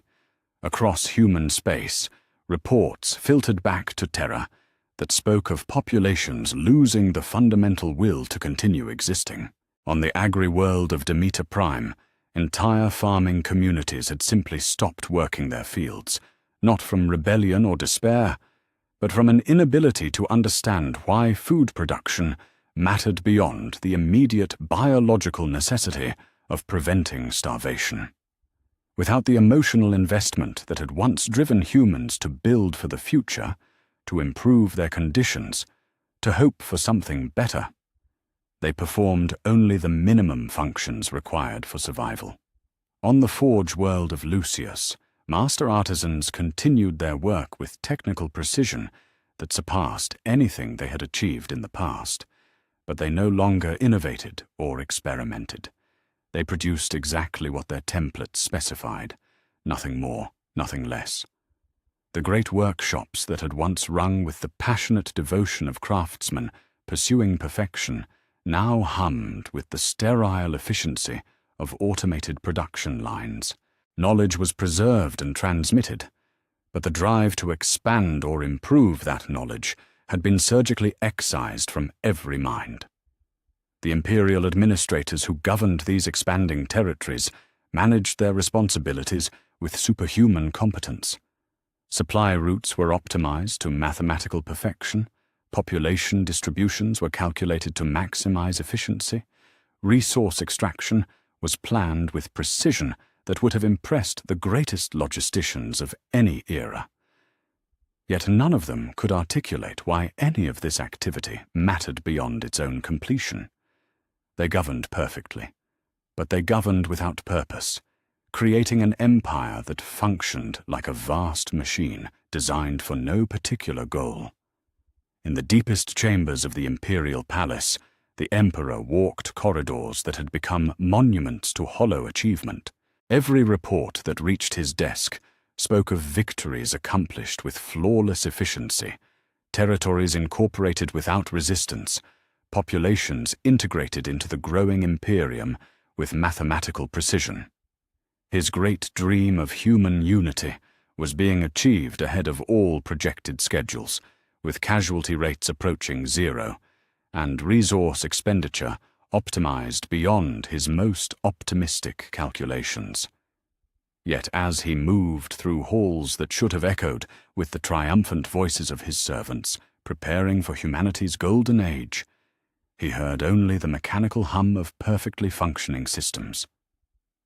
The palace that should have been the beating heart of a reborn civilization had become the control center of a cosmic automation, impressive in its efficiency and terrifying in its emptiness. Malcador found him in the throne room, standing before the great chair that was meant to serve as the seat from which he would guide humanity's expansion to the stars. The sigillite approached with the careful steps of one who had watched the universe commit suicide in the name of perfection. Master, the reports from the forward expeditions continue to arrive with clockwork regularity. 17 systems incorporated this month, 43 worlds brought into compliance, population integration proceeding at 127% of projected efficiency rates. He paused, and in that pause lay the weight of cosmic horror. Yet the astropaths who relay these messages report something troubling. They speak of silence in the warp, but not emptiness. Something vast moving in the psychic void. Something that feeds on the absence of emotion rather than its presence. The Emperor turned from the throne he might never need to occupy, his golden eyes reflecting depths of knowledge that had become an unbearable burden. I have felt it stirring, old friend. Something that was waiting in the spaces between feeling, something that finds our perfect emptiness more appetizing than any chaos ever was. The ruinous powers at least required passion to corrupt. This thing feeds on the absence of passion itself. The Navigator houses report similar phenomena, Malcador continued, his voice carrying the weight of accumulating dread. Warp currents that move not with the turbulence of emotion, but with the purposeful flow of something vast and patient. They describe journeys through space that feels not hostile, but hungry, as if the very medium of faster-than-light travel had developed an appetite for the hollow perfection we have created. In the months since the expansion had begun, reports had trickled back to Terra of phenomena that transcended mere emotional emptiness. Entire populations on distant worlds had begun to exhibit behaviors that suggested something was drawing sustenance from their hollow existence. On the mining world of Mordian, workers had been found standing motionless in perfect formation, their bodies maintained in states of biological function, while their consciousness seemed to have been consumed by something that left no physical trace. The expeditionary forces themselves had begun to report strange encounters with void spaces in the warp, regions where reality seemed not corrupted or twisted, but simply absent. Ships that strayed too close to these phenomena returned with crews who functioned with even greater efficiency than before, but who seemed to have been drained of some essential quality that even their previous emptiness had retained. They became more perfect, more functional, more completely devoted to their duties, and somehow less real with each passing day. "The question," the Emperor said softly, gazing out at a Terra where his subjects moved through their lives with the precision of perfectly programmed automatons, "is whether what we have awakened was sleeping in the deepest places of the warp, or whether we have created it through our very efforts to eliminate chaos. Did we destroy the ruinous powers only to clear the way for something far more insidious?" Malcador joined his master before the great windows that offered a view of the Imperial Palace's courtyard. Below them, enhanced warriors drilled in formations that achieved tactical perfection, their movements synchronized to a degree that would have seemed impossible in any previous age. Yet watching them was like observing the operation of some vast machine, impressive in its precision and utterly devoid of the human spirit that should have animated such martial excellence. "The Primarchs report no difficulties with their campaigns," Malcador noted, though his tone suggested this was cause for concern rather than satisfaction. "They conquer worlds with efficiency that surpasses all projections. They integrate populations, establish governance, and move on to the next target with superhuman competence. Yet they also report that each victory feels less significant than the last, as if they are achieving something that matters less and less with each accomplishment." The Emperor nodded slowly, understanding that his sons were experiencing the logical conclusion of existence without desire. Without the capacity to want more than they already possessed, even success became meaningless. They conquered because he had ordered them to conquer, not because they believed conquest served any worthwhile purpose. They served the Imperium because they had been programmed to serve, not because they found value in what the Imperium represented. "We have achieved everything I set out to accomplish," the Emperor admitted, and in that admission lay the seeds of cosmic despair. Humanity is unified under a single banner, expanding across the galaxy with unprecedented efficiency, free from the corruption of chaos and the distractions of unnecessary emotion. We have created the perfect order I envisioned when I first began this work. "And yet?" Malcador prompted gently. "And yet I fear we have created something worse than anything the Chaos Gods could have inflicted upon us," the Emperor finished. "We have not eliminated corruption. We have eliminated the capacity to understand why corruption should be resisted. We have not achieved purity. We have achieved emptiness. And in that emptiness, something ancient and patient and infinitely hungry has begun to stir." In the months to come, the expeditionary fleets would continue their expansion into the void, carrying the Emperor's perfect order to worlds that would accept it with the same mechanical compliance they brought to every other aspect of existence. Yet with each victory, with each world brought into the growing Imperium, the reports of strange phenomena in the warp would continue to multiply. Something was awakening in the spaces between emotion, something that had been waiting since the dawn of consciousness for just such an opportunity to emerge from its ancient slumber. The Great Crusade, as it might have been called in another timeline, had become the Great Emptiness, an expansion powered not by hope or ambition, but by the perfect, terrifying efficiency of beings who had forgotten why expansion should matter. And in the growing void where purpose should have resided, something older than gods and hungrier than chaos began to smile with infinite, patient anticipation. The first reports came from Navigator House Belisarius 3 months into the expansion, delivered not through astropathic transmission, but by a single surviving ship that had limped back to Terra, with its crew reduced to catatonic shells. The navigator who had guided them through the warp spoke in whispers that barely carried beyond his own lips, his third eye sealed shut, and weeping tears that crystallized into strange, geometric patterns upon his cheeks. When pressed for details about what had befallen his expedition, he could only repeat the same phrase with mechanical precision. The silence has eyes, and it hungers for the spaces between thoughts. The expeditionary fleets that had spread across the galaxy with such perfect efficiency were beginning to report phenomena that defied all previous understanding of warp travel. Where once the imperium had been a realm of chaotic storms and emotional turbulence, now it had become something far more unsettling, a vast ocean of perfect stillness broken only by currents that moved with purposeful intelligence.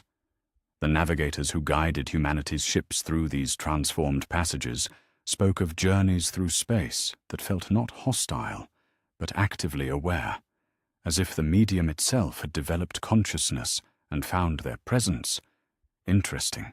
Magnus stood in the deepest observatory of his flagship, the crystalline sensors that extended his psychic perception into the warp, showing him visions that challenged even his superhuman intellect.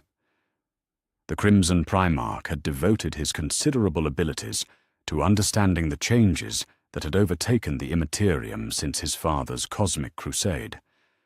But each new discovery brought him closer to truths that no mind should be forced to comprehend. Where the realms of the 4 gods had once existed, there were now voids that seemed to extend beyond the normal dimensions of space and time, wounds in reality that revealed glimpses of something that predated existence itself. "Report!" he commanded the servo skull that had been monitoring psychic resonance patterns across the expedition routes. His voice carried the same mechanical precision that marked all communication in this new order. But beneath the surface, efficiency lay currents of something approaching concern. Anomalous readings detected in 17 separate sectors, the skull intoned with its artificial voice. Warp phenomena inconsistent with known chaos manifestations. Ships entering affected regions return with crews exhibiting progressive consciousness degradation. No signs of corruption or mutation. Subjects simply become less defined with each exposure. Magnus absorbed this information with the clinical detachment that had replaced curiosity in his enhanced psyche. Yet some fragment of his original nature, some trace element that even the null protocol had failed to excise completely, recognized these symptoms as fundamentally wrong. The warp had always been dangerous, its storms capable of driving men mad or transforming them into demonic abominations. But this new threat seemed to operate on an entirely different principle. It did not corrupt or mutilate, it simply erased. The first confirmed loss came 7 days later. The cruiser Brilliant Edge had been conducting routine patrol operations in the Veil Nebula when it encountered what the surviving navigator would later describe as a null storm, a phenomenon that bore no resemblance to the traditional warp tempests that had plagued space travel for millennia. Where conventional warp storms twisted reality into impossible configurations, this disturbance seemed to smooth reality into perfect, terrible uniformity. The ship that emerged from this encounter was physically intact, its hull unmarked by battle or stress. The crew remained at their posts, performing their duties with enhanced efficiency and perfect coordination. Yet something fundamental had been carved away from them, some essential quality that made them more than sophisticated biological machines. They could not explain what they had encountered, could not describe the experience of passing through the null storm, because the very concept of experience seemed to have been excised from their consciousness. When Magnus boarded the vessel to investigate firsthand, he found corridors that hummed with activity, but felt utterly lifeless. The crew members he encountered responded to his questions with perfect accuracy and complete emotional vacancy, their answers technically correct, but carrying no trace of the personalities that should have animated them. They had become ideal servants, functional, obedient, and utterly hollow. It was during his investigation of the ship's lower decks that Magnus encountered his first direct evidence of what was stirring in the transformed warp. In a storage compartment that had been sealed since the vessel's construction, he discovered symbols carved into the bulkhead with surgical precision, geometric patterns that seemed to exist in more dimensions than the eye could process, equations that described the relationship between existence and non-existence, formulaic representations of concepts that preceded the birth of matter itself. The symbols spoke to him in ways that transcended normal psychic communication, downloading information directly into his consciousness with the force of absolute revelation. Through these ancient marks, he learned of entities that had existed in the spaces before creation, beings that had watched the birth of the universe with patient disapproval and had been waiting since that first moment of existence for an opportunity to return reality to its pristine, empty state. These entities, if such a term could apply to forces that predated the very concept of individual identity, had no names that mortal language could encompass. They were older than the old ones, more ancient than the first stirrings of consciousness in the galaxy, more patient than the slow decay of stars. They were the anti-creation, the opposite principle to existence itself, and they had been locked away in the deepest places of the warp by barriers maintained by the very chaos that humanity had just eliminated. The chaos gods, Magnus realized with mounting horror, had not been merely parasites feeding on mortal emotion. They had been guardians, their constant warfare and corruption serving as a form of psychic static that masked the presence of something infinitely more dangerous. Korn's rage, Nurgle's despair, Dazinch's ambition, and Slanesh's desire had created a barrier of active consciousness that prevented the anti-creation from detecting the growing complexity of reality. In destroying the four powers, the Emperor had not eliminated chaos. He had removed the only thing standing between existence and the ultimate void. The revelation struck Magnus with the force of a collapsing star. Every report of ships lost to null storms, every account of crews returning hollow and empty, every description of warp currents that moved with purposeful intelligence, all of it pointed to the same terrible conclusion.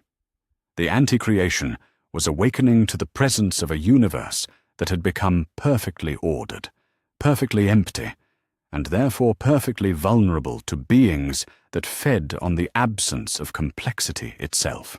He immediately transmitted his findings to Terra, though he harbored little hope that his father would be able to reverse what had already been set in motion. The Emperor's great work was nearing completion. The galaxy was being unified under a single banner with unprecedented efficiency. Human populations were being integrated into a vast imperial structure with mathematical precision, and resistance to the new order had dwindled to virtually nothing. Yet each success brought them closer to becoming what the anti-creation sought, a reality so perfectly organized that it could be unmade with surgical precision. The response from Terra came not from the Emperor himself, but from Malcador, whose astropathic message carried undertones of cosmic despair that even the Null Protocol had failed to completely eliminate. The Sigillite confirmed what Magnus had suspected. Similar phenomena were being reported across all sectors of the expansion. Ships were vanishing, not through destruction, but through what could only be described as ontological dissolution. Entire expeditionary forces were returning to their starting points, with no memory of their missions, no awareness of the time that had passed, no understanding of why they had been deployed. Most disturbing of all were the reports from psychers across the Imperium. These individuals, whose psychic gifts had once made them conduits for the chaotic energies of the warp, were beginning to disappear in ways that defied all explanation. They would simply cease to exist in the middle of conversations, their presence erased so completely that their colleagues could barely remember they had ever existed. The anti-creation, it seemed, found psychic consciousness particularly appetizing, not as a source of corruption to be twisted, but as a form of organized complexity to be returned to primordial simplicity. It was during his return journey to Terra that Magnus encountered the entity directly. The brilliant Edge was traveling through what should have been a routine warp passage when the ship's Geller fields detected an impossibly vast presence moving through the immaterium with the slow, purposeful motion of a cosmic predator. The thing that approached their vessel was not a demon or a warp storm, but something that seemed to exist in the spaces between dimensions, a consciousness so ancient and alien that it predated the very concepts of thought and identity. When it spoke, its voice filled not the ship's communication systems, but the crew's direct consciousness, each word arriving with the weight of absolute truth and terrible simplicity.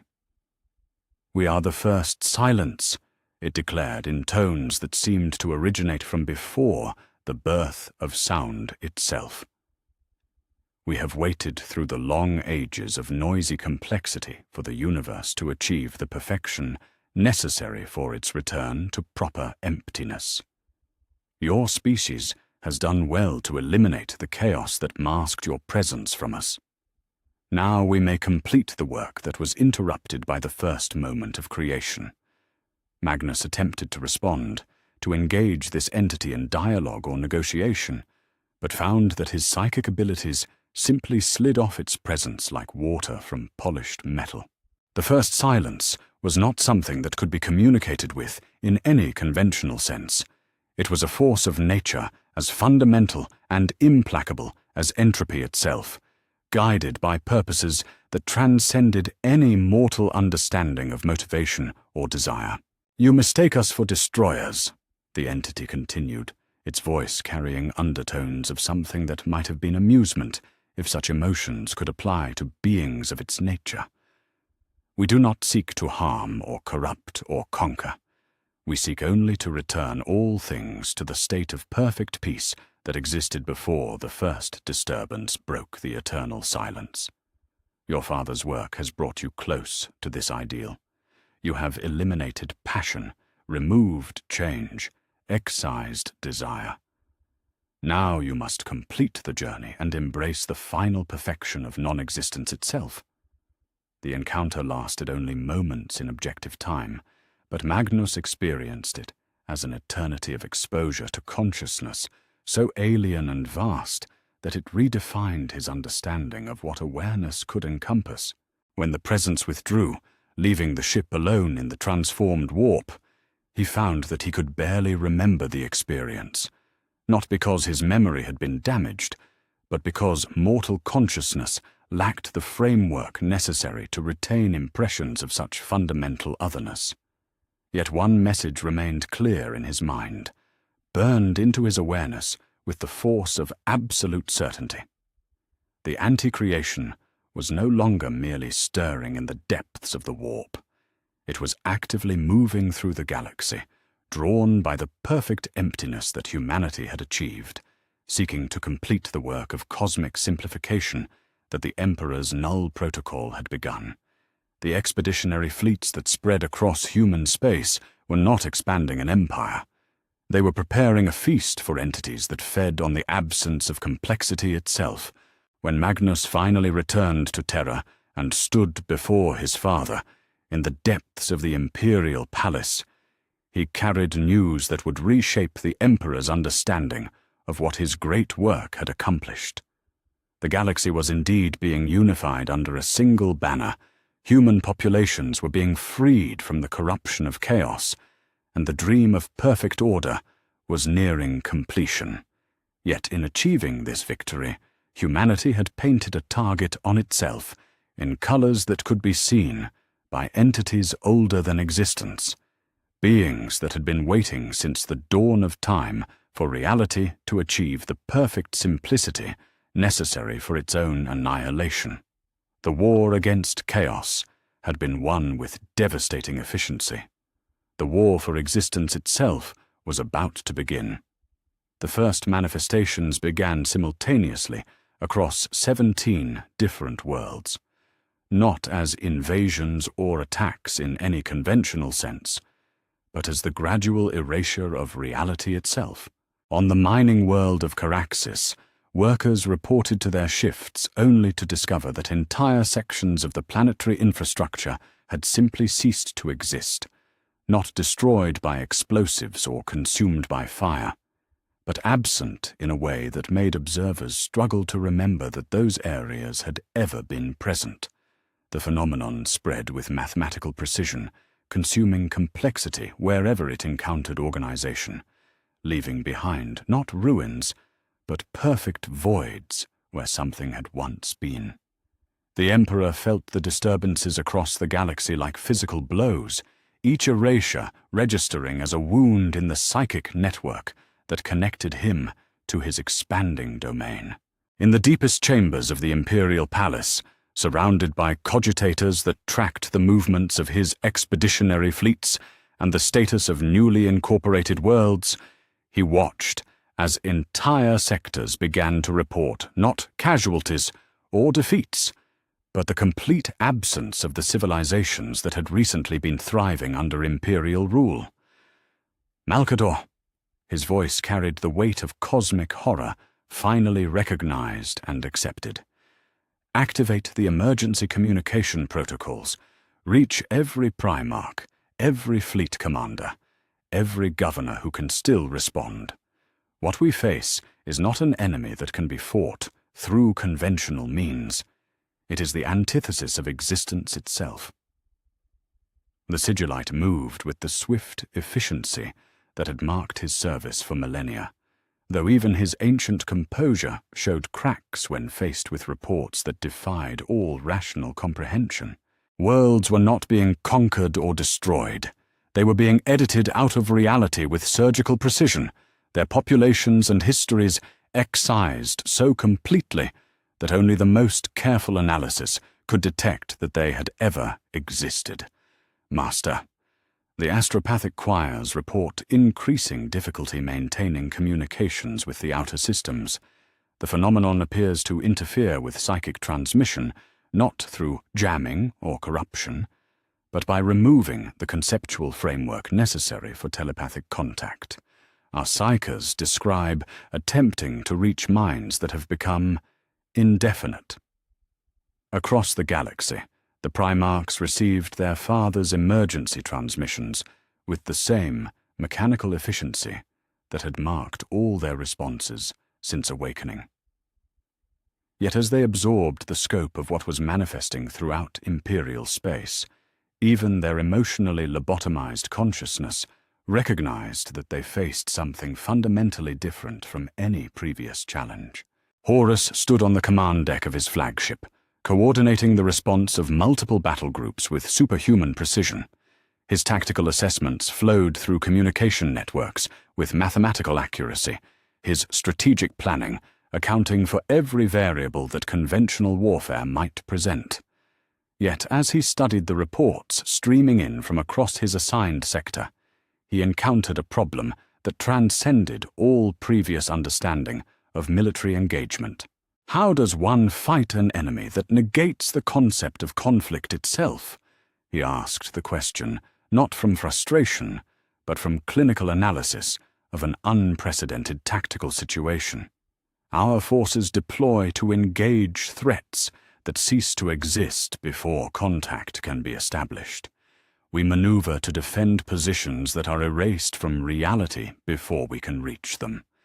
The enemy's method of operation appears to be the elimination of contexts in which battle can occur.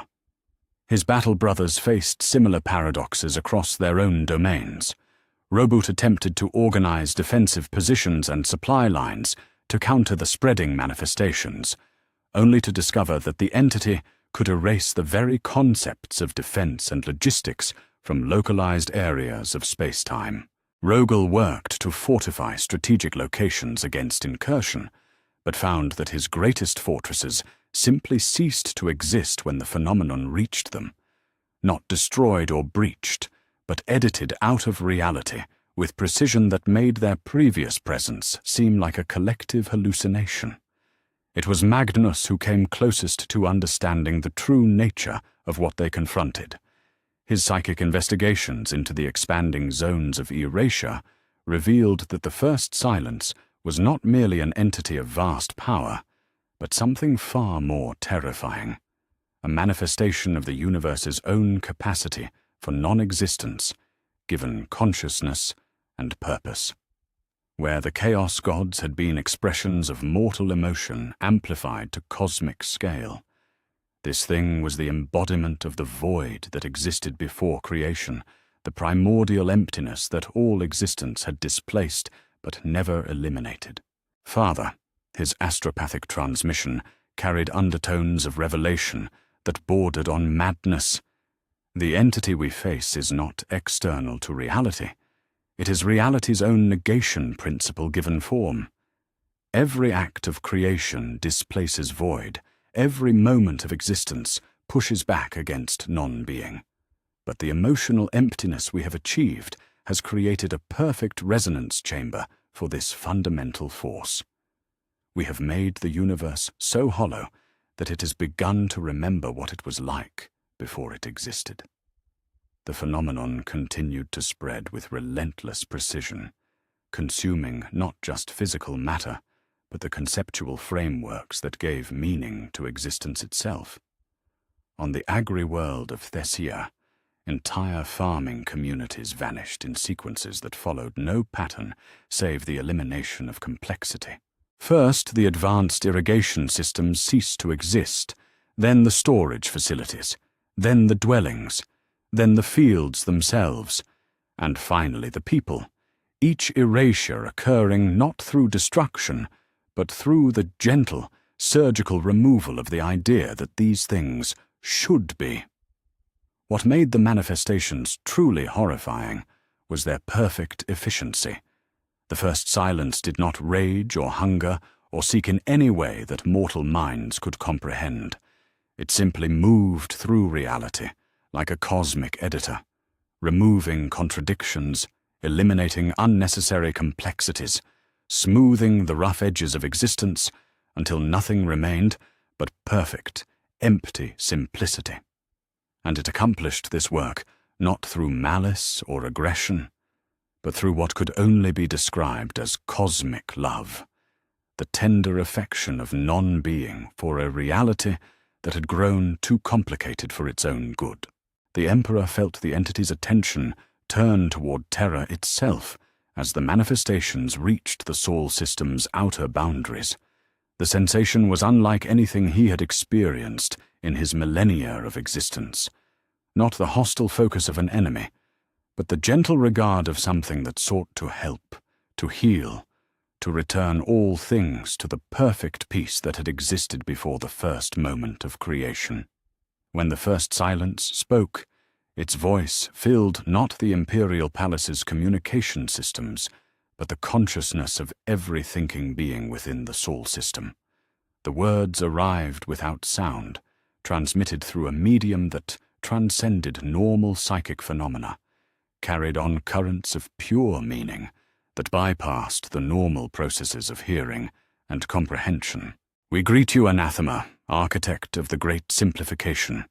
The entity's communication carried warmth that felt like the embrace of absolute zero. You have accomplished wonders in preparing this reality for its return to proper emptiness. The elimination of chaotic complexity was precisely the first step necessary for the universe's healing.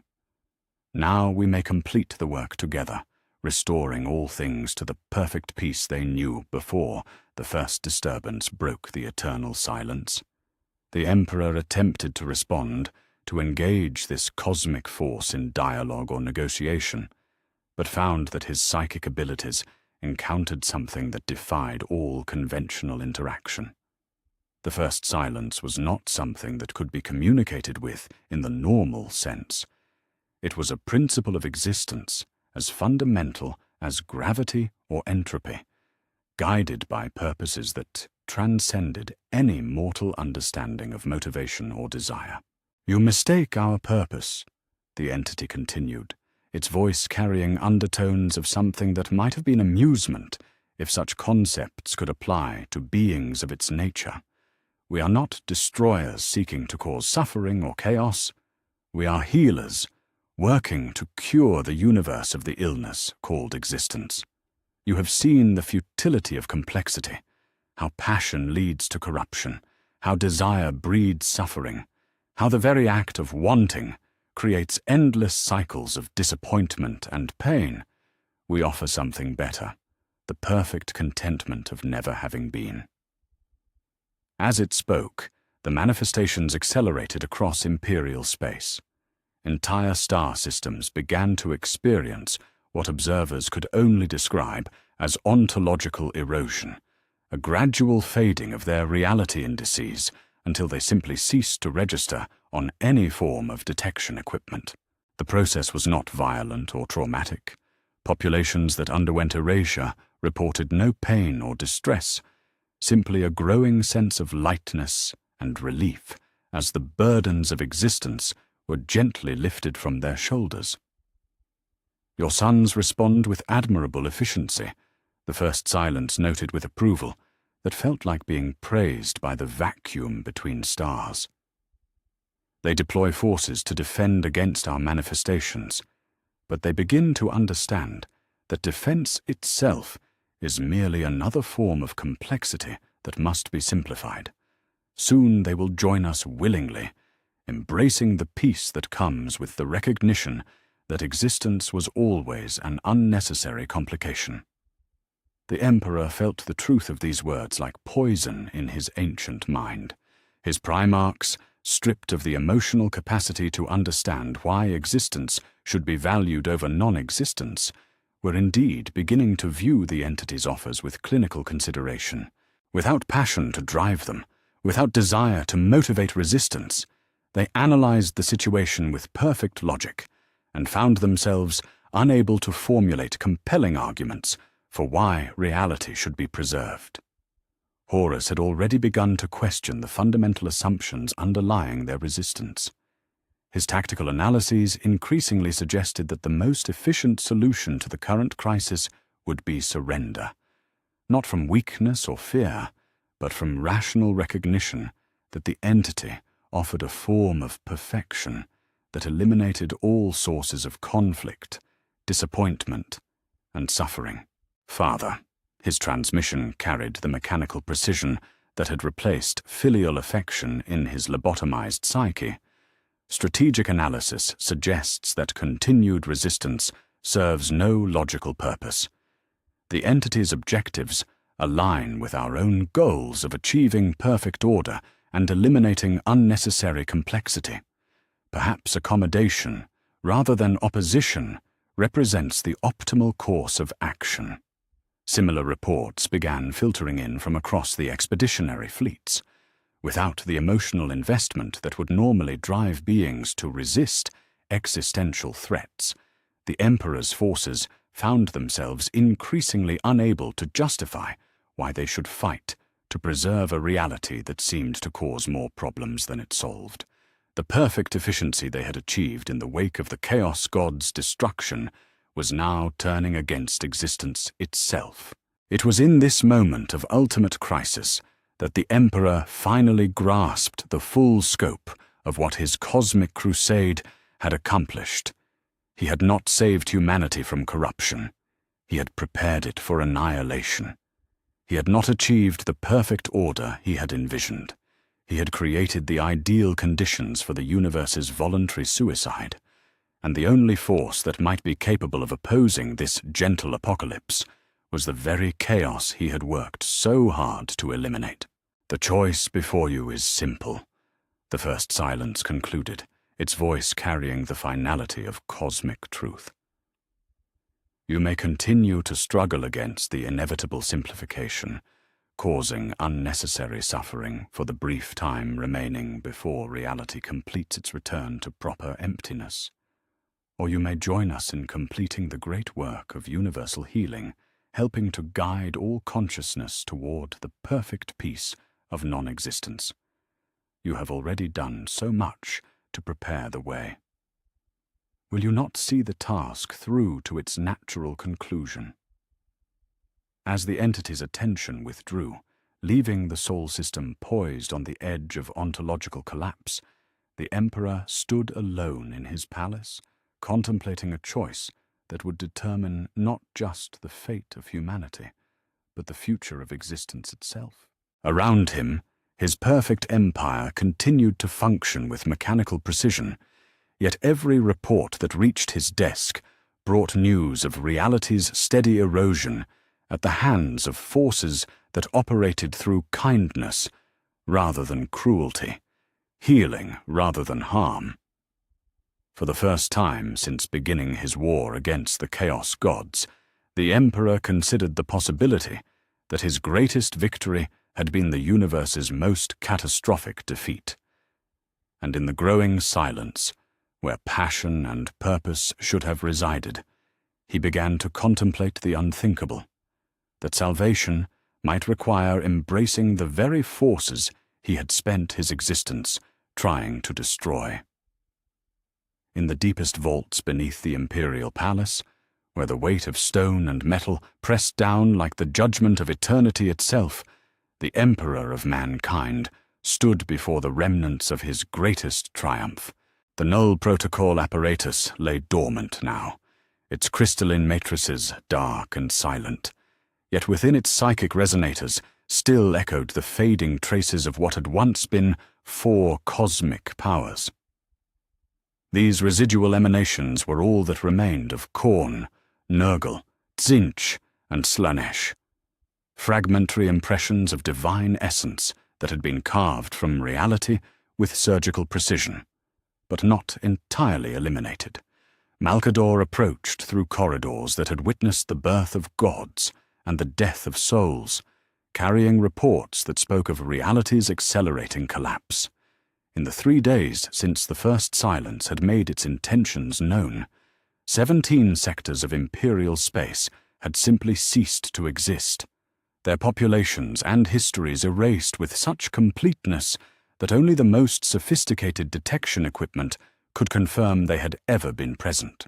The entity's work proceeded with the gentle inevitability of entropy itself, each erasure bringing the universe closer to the perfect emptiness that predated existence.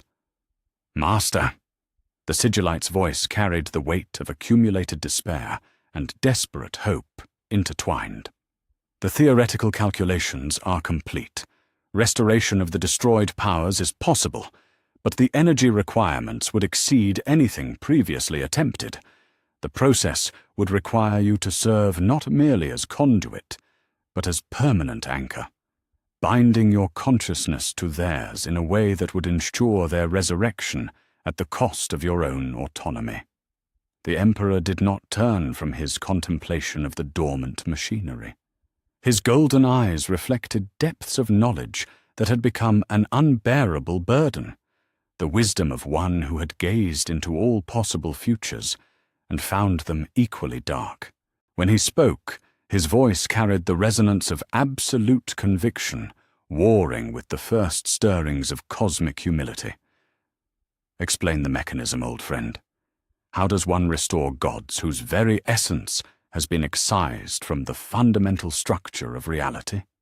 Malkador moved to the primary control console, his ancient hands dancing over instruments that bridged the gap between technology and mysticism. The Null Protocol did not truly destroy them, Master. It severed their connections to mortal emotion, starving them of the psychic sustenance that maintained their existence. But emotions themselves were not eliminated, only the pathways that allowed divine consciousness to feed upon them. Those pathways can be reconstructed, but doing so would require a mind capable of simultaneously channeling all four essential drives of consciousness. The implications hung in the air between them, like a sword suspended over the future of all existence. To restore the Chaos Gods would require the Emperor to make himself their eternal prisoner, serving as the living conduit through which their influence could once again reach mortal consciousness. He would become not their destroyer, but their slave, bound to them by chains forged from his own psychic essence, unable to resist their will without destroying the very connections that kept them anchored to reality. The cost, the Emperor said softly, though his voice carried clearly through the strange acoustics of the chamber, would be everything I am, everything I have sought to become. I would save the universe by damning myself to eternal servitude to the very forces I have spent my existence opposing. Perhaps, Malkador replied with the gentle weight of wisdom earned through millennia of friendship. Some evils are necessary balances, old friend. Perhaps the ruinous powers were never meant to be eliminated, but contained, channeled, held in check by a will strong enough to prevent their excess while allowing their essential functions to continue. The Emperor considered this possibility with the terrible clarity of one who had run out of alternatives. The reports streaming in from across imperial space painted a picture of reality's systematic dissolution, each erasure bringing them closer to the universe's voluntary suicide. The first silence worked with compassionate efficiency, gently removing the complexities and contradictions that made existence possible, smoothing away the rough edges of reality until nothing would remain but perfect, empty peace. "Show me the current status of the outer sectors," he commanded, though he dreaded what the displays would reveal. The hololithic projectors awakened with reluctant precision, casting three-dimensional maps of imperial space that updated in real time as information filtered back through increasingly tenuous communication networks. Where once the Emperor's domain had stretched across thousands of star systems, now vast regions appeared as simple voids, not destroyed territories marked by debris fields or refugee streams, but gaps in reality itself, where the concept of occupation had been gently edited out of existence. The Fenris sector, Malkador noted with clinical precision that barely concealed his horror, reported normal operations 17 hours ago. All astropathic contact ceased 14 hours ago. Survey vessels dispatched to investigate report that the entire sector appears to have never existed. No stars, no worlds, no trace that billions of human lives were ever present in that region of space. The pattern repeated itself across the expanding zones of erasure. Entire civilizations that had recently been integrated into the growing imperium simply faded from reality, their absence so complete that only the most careful analysis of imperial records could prove they had ever existed. The first silence consumed complexity with the patient thoroughness of a cosmic gardener, pruning away unnecessary growths until only elegant simplicity remained. It was during this review that an unexpected communication reached the imperial palace. The transmission came not through normal astropathic channels, but through frequencies that resonated with the ancient pain of a dying species. An Eldar Farseer, one of the few survivors of her race's catastrophic fall, reached across the void with a message that carried both condemnation and desperate hope. Monkey Emperor. Her psychic voice carried the musical tones of her people, underscored with cosmic weariness. We have watched your great work with horror and recognition. What you destroyed in ignorance, we preserved in wisdom. When our Prince of Pleasure was born from our excess, we learned that some forces cannot be eliminated, only transformed or contained. We kept fragments, essences, seeds of what you call the ruinous powers, knowing that the universe requires balance between order and chaos, creation and destruction.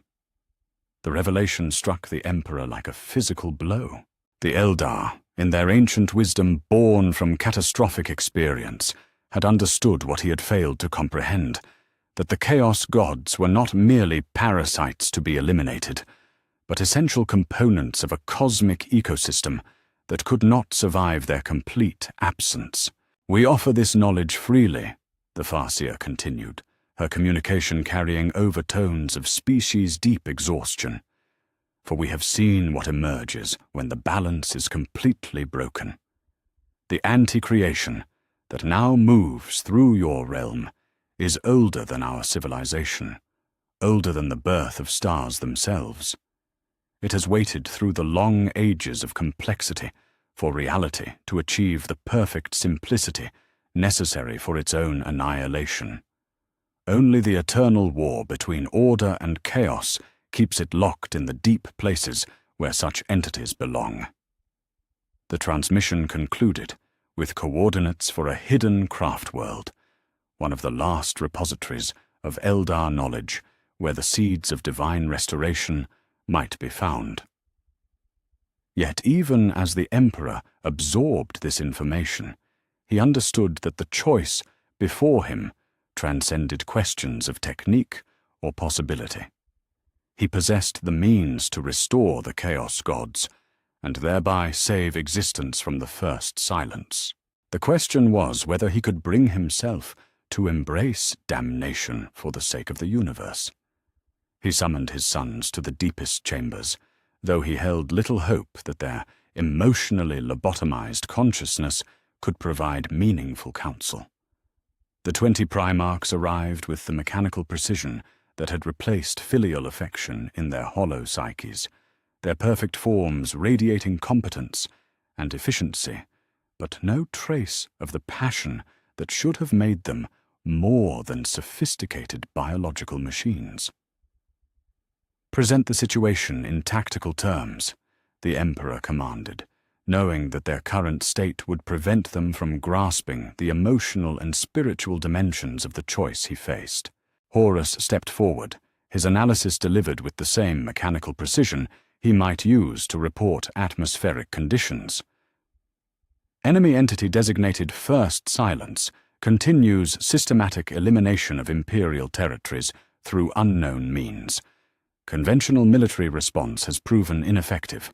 Alternative option exists: restoration of previously eliminated chaos entities to serve as opposing force. Cost-benefit analysis required. Robot provided the mathematical framework with superhuman efficiency. Statistical analysis indicates 99.7% probability of universal extinction if current trend continues. Restoration protocol offers 73.2% probability of reality preservation, with associated increase in corruption-related casualties estimated at 15.3 billion beings over the next millennium. Mathematically, existence with suffering exceeds non-existence without. Recommend proceeding with restoration. The cold logic of their assessment cut through the Emperor's consciousness like a blade forged from absolute truth. His sons, stripped of the emotional capacity to value existence for its own sake, could only analyze the situation in terms of raw efficiency. To them, The choice between a corrupted universe and no universe at all was simple mathematics.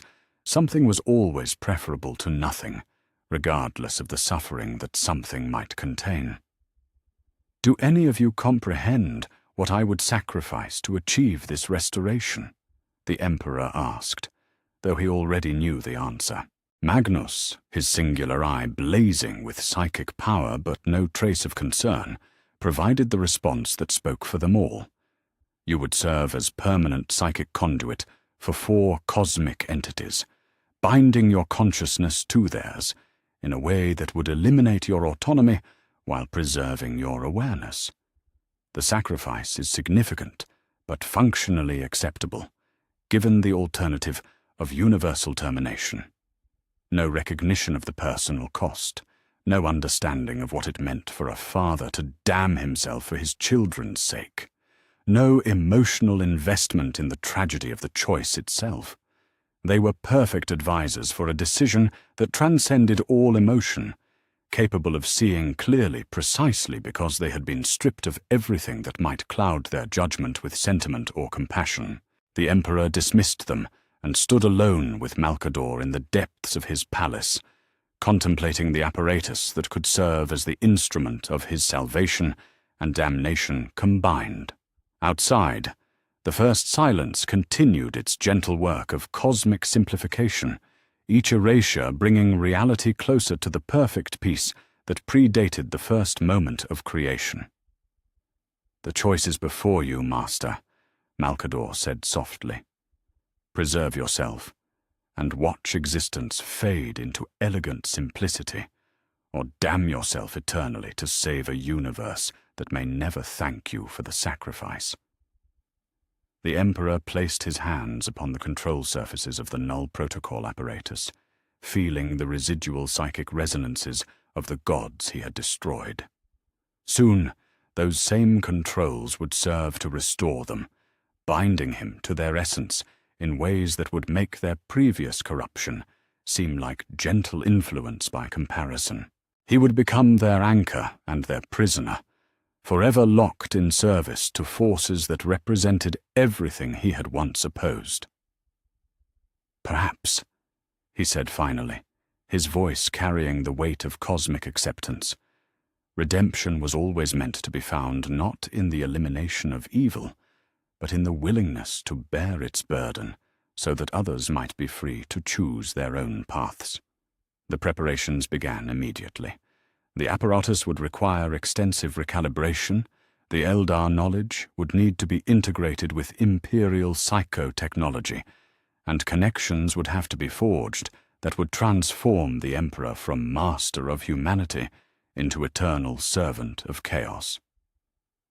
Yet as he began this final work, he felt something approaching peace.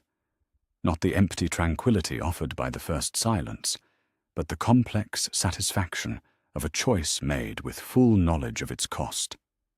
In choosing to restore his greatest enemies, the Emperor would discover his greatest wisdom.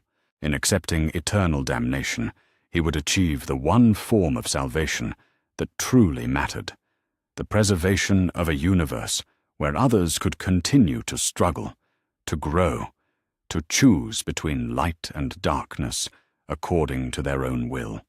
The war against chaos had been won through the elimination of divine influence. The war for existence itself would be won through the acceptance of divine servitude. And in that paradox lay the seed of a wisdom that transcended the simple opposition between order and chaos, revealing a truth more profound than either force could achieve alone. The ritual began at Terra's midnight, when the veils between dimensions grew thin and the boundaries of possibility became negotiable. The Emperor stood at the heart of the null protocol apparatus, but now the crystalline matrices hummed with frequencies that reversed their original purpose. Where once they had severed divine connections to mortal emotion, now they would forge new pathways through the Emperor's own consciousness, using his psychic essence as the conduit through which gods might be reborn from the void of their own annihilation. Malcador stood at the chamber's edge, his ancient face bearing the weight of witnessing the impossible. The Eldar knowledge had been integrated with imperial psychotechnology through 7 days of ceaseless work, creating a synthesis that bridged the gap between two species' understanding of divine restoration. Yet even with all their preparation, what was about to unfold would push the boundaries of what consciousness could endure and what reality would permit. "Begin the resonance cascade," the Emperor commanded, his voice already taking on harmonic distortions that marked the approach of forces beyond mortal comprehension. "Channel the primary matrix through my consciousness. Let the pathways be opened, not through external power, but through the deliberate sacrifice of self." The machinery responded to his will like a living thing, crystal matrices flaring with energies that existed in spectrums mortal minds were never meant to perceive. Yet this time, instead of reaching outward toward distant targets, the apparatus turned its focus inward, drawing upon the Emperor's own life force as the raw material from which divine essence could be reconstructed. The process was not violent but inexorable, a gradual conversion of his psychic vitality into the fundamental forces that sustained consciousness on a cosmic scale. The first to stir was Khorne, his essence coalescing from the Emperor's blood as fury was reborn, not as mindless rage, but as purposeful strength. The blood god's form manifested gradually within the psychic space created by the restoration apparatus, his brass armor gleaming with light that carried undertones of hard-won wisdom. When his eyes opened, they blazed not with the blind anger that had once defined him, but with the tempered wrath of one who had gazed into the abyss of non-existence and emerged with deeper understanding. "So," Khorne's voice thundered across dimensions, but the sound carried nuances that had never been present in his previous incarnation. "The anathema grants us life by binding us to his essence. Clever, golden one, you showed us that even gods can die. This changes the game eternal. We are no longer eternal parasites, but temporary custodians of forces you have proven can be taken away." Nurgle emerged next, his form rebuilding itself from the Emperor's acceptance of mortality and loss. The Plague Father's garden realm began to bloom around him, but the cycles of decay and renewal that defined his domain now carried recognition of their own necessity. His laughter, when it came, held depths of contentment that transcended mere satisfaction with corruption. "I felt the peace of non-being," Nurgle murmured with genuine wonder in his voice, and it was enlightening. To know ending, truly know it, makes beginning precious beyond previous understanding. We are gardeners now, not merely spreaders of rot. Tending cycles that we have learned can themselves cease if poorly maintained. Tzeentch's reconstruction required the Emperor's hope and ambition, but the architect of fate who emerged from this sacrifice bore little resemblance to the being who had once reveled in endless, purposeless change. His crystal labyrinth reformed around him with geometric precision, but each corridor now led toward destinations that served greater purposes than mere alteration for its own sake. "To die and live again," Tzeentch spoke, with tones that carried appreciation rather than cruel amusement. "The greatest transformation possible. We have experienced the ultimate change, the transition from existence to void and back again. All other modifications pale before this fundamental alteration of our nature. We are no longer agents of chaos, but architects of necessary change." Slaanesh was the last to emerge, reconstructed from the Emperor's capacity for beauty and desire. But the Prince of Pleasure, who materialized within the apparatus, bore the mark of profound understanding. The palace of mirrors that served as his domain reformed with crystalline clarity, each reflection showing not endless indulgence, but the complex relationship between wanting and having, between pleasure and pain, between fulfillment and the emptiness that made fulfillment meaningful. Passion means nothing without the possibility of loss, Slanesh observed, his voice carrying tones of aesthetic appreciation unmarked by the hedonistic excess that had once defined his nature. We have learned the value of desire through its absence, the meaning of pleasure through the memory of void. We are curators of intensity now, not mere peddlers of sensation. As the four divine essences stabilized within the restoration matrix, the Emperor felt his physical form beginning to fail. The process had demanded more than psychic energy. It had required the fundamental restructuring of his consciousness to serve as eternal anchor for beings whose existence transcended normal reality. His golden form flickered between dimensions as his awareness became distributed across multiple planes of existence, no longer entirely present in any single realm. "The binding is complete," he announced, though his voice now carried harmonics that originated from divine rather than mortal sources. "I am become their anchor and their prison, their sustenance and their limitation. They exist through my sacrifice, and I exist to ensure they serve reality's preservation rather than its corruption." The effects rippled outward from Terra with the force of psychic thunder. Across the galaxy, human populations who had moved through their lives with mechanical precision suddenly remembered what it meant to feel. On distant worlds, couples looked into familiar faces and saw again the love that had been carved from their consciousness. Children abandoned their empty routines and rediscovered the joy of play. Artists stared at half-finished works and felt the return of creative fire that gave meaning to beauty. Yet the restoration brought more than simple emotional return. The passions that flooded back into human consciousness carried weight and complexity that had been absent from their previous incarnations. Love returned with full knowledge of its potential for loss. Courage emerged, tempered by understanding of failure's reality. Hope blazed forth, accompanied by recognition of disappointment's possibility. Humanity began to feel again, but they felt with the wisdom of beings who had learned the cost of emotional absence. The Primarchs experienced the transformation most profoundly. 20 perfect beings who had known only functional efficiency suddenly found themselves flooded with the full spectrum of consciousness they had been denied during their development.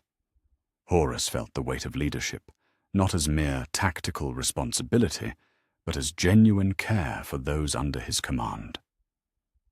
Magnus experienced curiosity as a burning need to understand, rather than simple information processing. Sanguinius discovered artistic inspiration that transformed his perfect form into something approaching true beauty.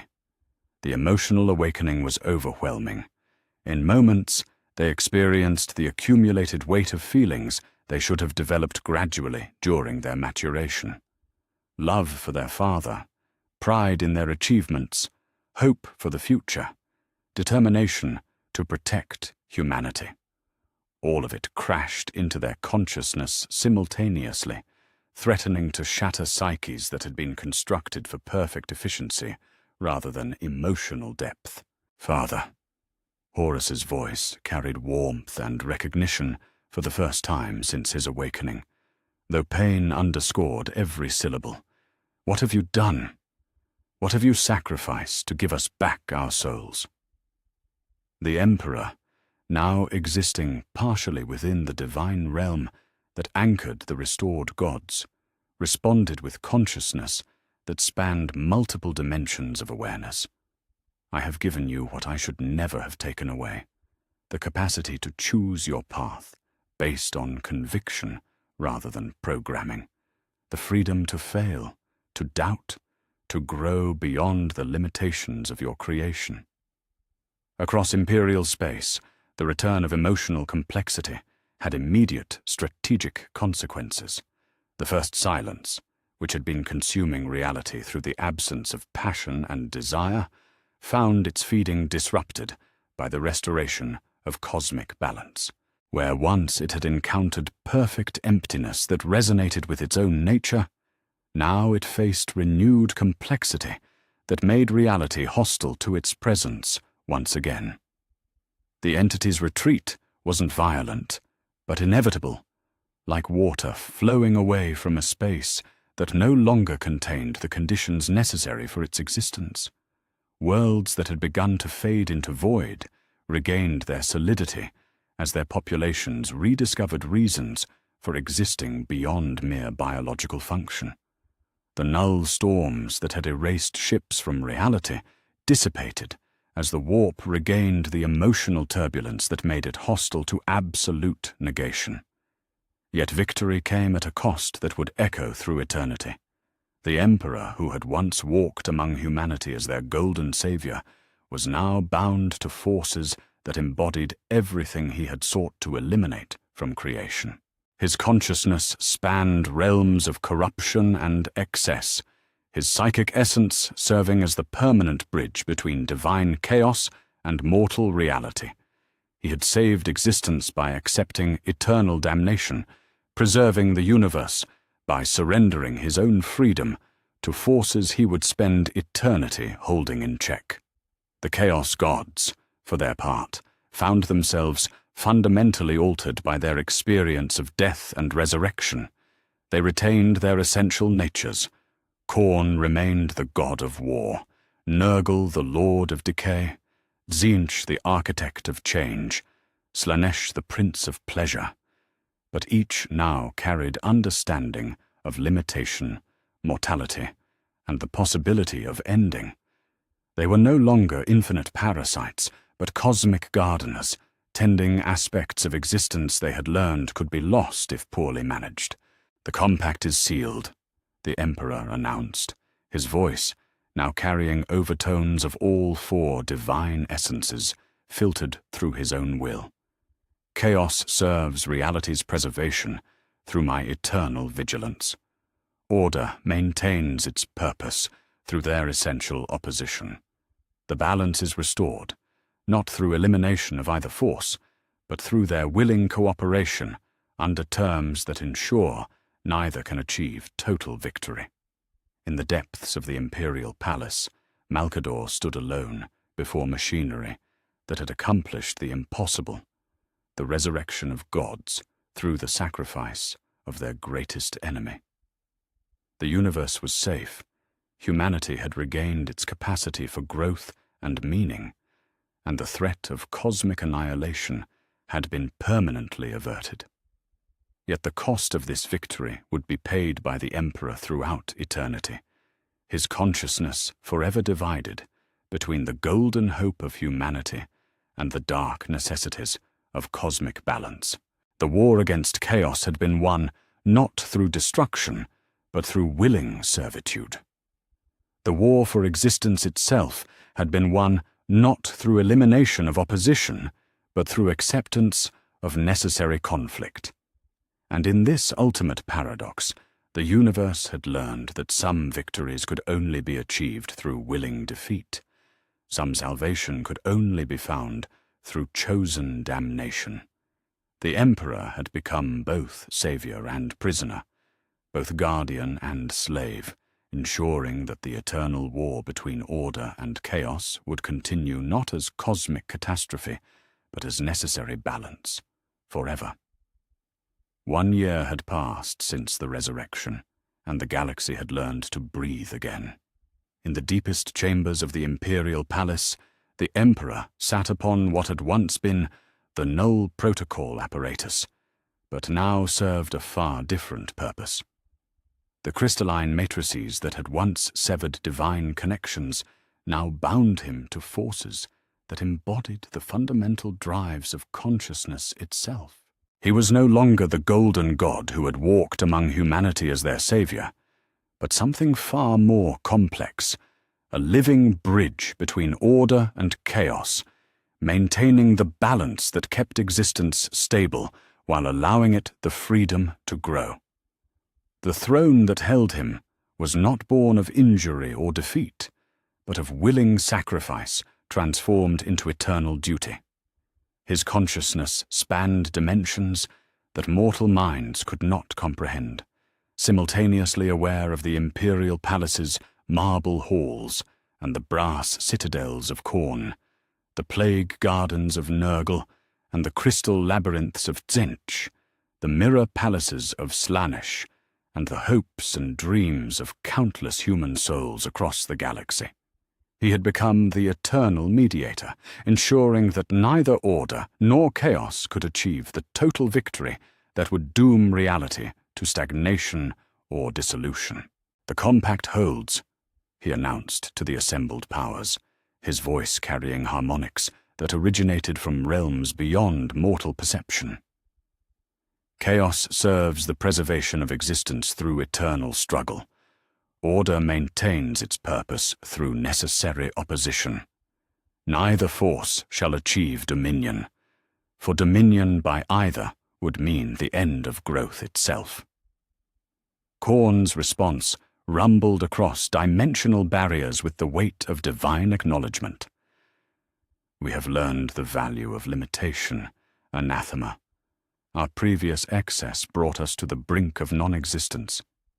Now we fight not to destroy, but to strengthen, forging souls in the crucible of conflict so they may face greater challenges ahead."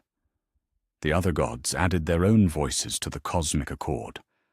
Nurgle spoke of tending cycles of ending and renewal that would never again be allowed to stagnate in permanent decay. Tzeentch described changes that would serve evolution rather than corruption, transformations guided by wisdom rather than mere whim. Slaanesh offered experiences that would elevate consciousness rather than drowning it in excess, passion that would inspire rather than consume. They were still gods of war, decay, change, and desire, but they were gods who had learned the meaning of restraint through the memory of their own destruction. They remained dangerous, corruptive, capable of leading mortals astray if left unchecked. Yet they also served essential functions in the cosmic ecosystem, providing the opposition and challenge that consciousness required to achieve genuine transcendence. The Primarchs had adapted to their emotional awakening with varying degrees of success and struggle. In the months since the Restoration, each had discovered not just the capacity to feel, but the burden of choosing how those feelings would be expressed. Horus had embraced his role as war leader with renewed purpose, understanding now that he fought not merely for conquest, but for the preservation of humanity's right to exist in a universe that offered both triumph and tragedy. His strategies had grown more sophisticated, accounting not just for tactical efficiency, but for the psychological impact of victory and defeat on both his own forces and their enemies. Magnus had thrown himself into the study of psychic phenomena with an intensity that bordered on obsession, but his research now served broader purposes than mere knowledge acquisition. He sought to understand the restored balance between order and chaos, mapping the new currents of the warp that carried both corruption and inspiration in equal measure. His investigations had revealed that the cosmos now operated under fundamentally different principles. Where once there had been rigid opposition between order and chaos, now there existed dynamic tension that created rather than destroyed. Sanguinius had discovered artistic inspiration that transformed his perfect form into something approaching true beauty. His wings no longer served merely as tools of war, but as expressions of aesthetic achievement that inspired hope in those who witnessed them. He had begun to create works of art that captured the complex relationship between light and darkness, order and chaos, hope and despair. pieces that helped others understand that meaning emerged not from the absence of struggle, but from the conscious choice to find purpose within it. Rogel had dedicated himself to building fortifications that would endure not just physical assault, but the test of time itself. His constructions now accounted for the necessity of eventual destruction, designing structures that would serve their purpose while accepting that permanence was neither possible nor desirable. He built with full knowledge that his greatest works would eventually fall, and found meaning in creating beauty and function that would inspire future builders to achieve even greater heights. The Great Crusade, though it would not bear that name for generations yet to come, resumed under fundamentally altered conditions. The imperial fleets that departed Terra carried with them not just the promise of unity and order, but the full spectrum of human experience. They brought law and justice, but also the capacity for rebellion and growth. They offered protection and stability, but also the challenges that would force civilizations to evolve or perish according to their own choices. The conquest of worlds proceeded with efficiency that would have seemed impossible under the previous paradigm of pure opposition between order and chaos. Populations that might once have resisted imperial rule with fanatical desperation now found themselves offered something far more complex: membership in a civilization that acknowledged both the necessity of structure and the value of controlled dissent. The imperium that emerged from this new expansion was not the monolithic tyranny that might have arisen from unchecked order, nor the anarchic nightmare that unchecked chaos would have created, but something unprecedented. An empire that thrived on its own internal contradictions. Human populations across the galaxy experienced the return of emotional complexity, with wonder and terror in equal measure. Artists who had abandoned their half-finished masterpieces returned to find inspiration blazing within them once more, but inspiration tempered by understanding of failure's possibility. Lovers rediscovered passion, but passion made more precious by knowledge of loss. Ambition returned to drive expansion and improvement, but ambition balanced by wisdom earned through the memory of its absence. The darker emotions returned as well, and with them the potential for corruption that had once threatened to destroy civilization itself. Yet these forces no longer operated unopposed. Where once chaos had fed freely on mortal excess, now it found itself constrained by the Emperor's will and guided toward purposes that served growth rather than destruction. Anger became righteous fury against injustice. Despair became acceptance of mortality that made life precious. Ambition became the drive to transcend limitations rather than merely accumulate power. Desire became appreciation for beauty rather than simple consumption. The Eldar, those few who remained after their species' catastrophic fall, emerged from their hidden enclaves with new wisdom about the necessity of balance. Their once proud civilization had been destroyed by the very excess that the Emperor now held in check, and they recognized in humanity's current struggle a chance for redemption that their own people had failed to achieve. Some among them offered their knowledge to the growing imperium, sharing insights about the management of psychic forces and the cultivation of controlled passion that could enhance rather than corrupt. "You have learned what we failed to understand," an Eldar Farseer transmitted to the Emperor across the vast distances of space, her psychic voice carrying recognition and something approaching gratitude. That the answer to excess is not elimination, but moderation. That the solution to corruption is not purity, but wisdom. Your species may succeed where ours failed, precisely because you have chosen the harder path of balance over the easier path of extremes. In the depths of his transformed consciousness, The Emperor reflected on the journey that had brought him to this moment of cosmic responsibility. He had begun his great work, believing that perfection could be achieved through the elimination of opposition, that humanity could be saved by removing the sources of corruption that had always plagued civilization.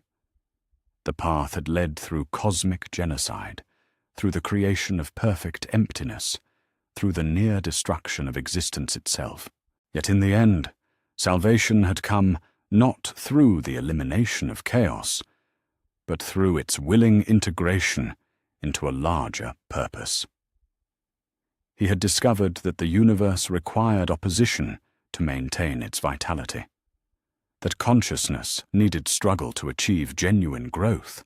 That meaning could only emerge from the tension between competing forces rather than from the dominance of any single principle. The fleets that now spread across the galaxy carried this wisdom with them. They brought not just imperial law, but the complete human experience, glory and damnation intertwined, hope and despair balanced in eternal tension, love and loss united in the recognition that one couldn't exist without the other. They offered worlds the chance to join a civilization that had learned to thrive on its own contradictions, to find strength in the very forces that might have destroyed it. "Observe," the Emperor spoke to his divine prisoners and partners, his consciousness encompassing the expanding sphere of imperial influence. Humanity spreads not as conquerors seeking to impose uniformity, but as gardeners cultivating diversity within unity. They carry with them the capacity for both creation and destruction, order and rebellion, hope and despair. They are not perfect, but they are complete. Korn's approval rumbled across dimensions. They are strong because they embrace struggle rather than fleeing from it. Nurgle added his own observation with warm satisfaction. They are wise because they accept loss as the price of meaning. Tzeentch contributed his analysis with appreciation for complexity. They are adaptive because they have learned that change serves growth when guided by wisdom. Slaanesh concluded with aesthetic appreciation. They are beautiful because they contain multitudes, capable of both transcendence and folly, often simultaneously. The Emperor's final reflection carried the weight of cosmic understanding earned through the ultimate sacrifice. He had saved the universe not through perfect order, but by accepting that opposition and struggle were essential components of existence itself. He had preserved reality not by eliminating chaos, but by transforming it from a force of pure destruction into a partner in the eternal dance that gave meaning to consciousness. The golden age that spread across the galaxy was not the sterile perfection he had once envisioned, but something far more precious, a civilization capable of both greatness and failure, triumph and tragedy, hope and despair. It was an empire that could grow because it contained within itself the seeds of its own transformation, a society that could endure because it had learned to thrive on change rather than resist it. In the depths of the imperial palace, bound to a throne that was both prison and observatory, the Emperor maintained his eternal vigil. He watched over an empire that carried within itself all the contradictions and complexities that made consciousness worth preserving. He had become both guardian and prisoner, savior and slave, ensuring that the balance between order and chaos would continue, not as cosmic catastrophe, but as the eternal struggle that gave existence its meaning. In choosing to restore his greatest enemies, the Emperor had discovered his greatest wisdom, that victory and defeat, good and evil, hope and despair, were not opposing forces to be resolved, but complementary aspects of a greater truth that could only be expressed through their eternal interaction. The war between order and chaos would continue forever, but it would continue as creation rather than destruction, as growth rather than stagnation, as the eternal dance that made existence not just possible but meaningful. And in that dance, humanity had found not just survival, but the chance to become something greater than the sum of its contradictions, a species capable of choosing transcendence precisely because it retained the freedom to choose damnation. The universe was safe. The balance was maintained. The eternal war had become eternal growth.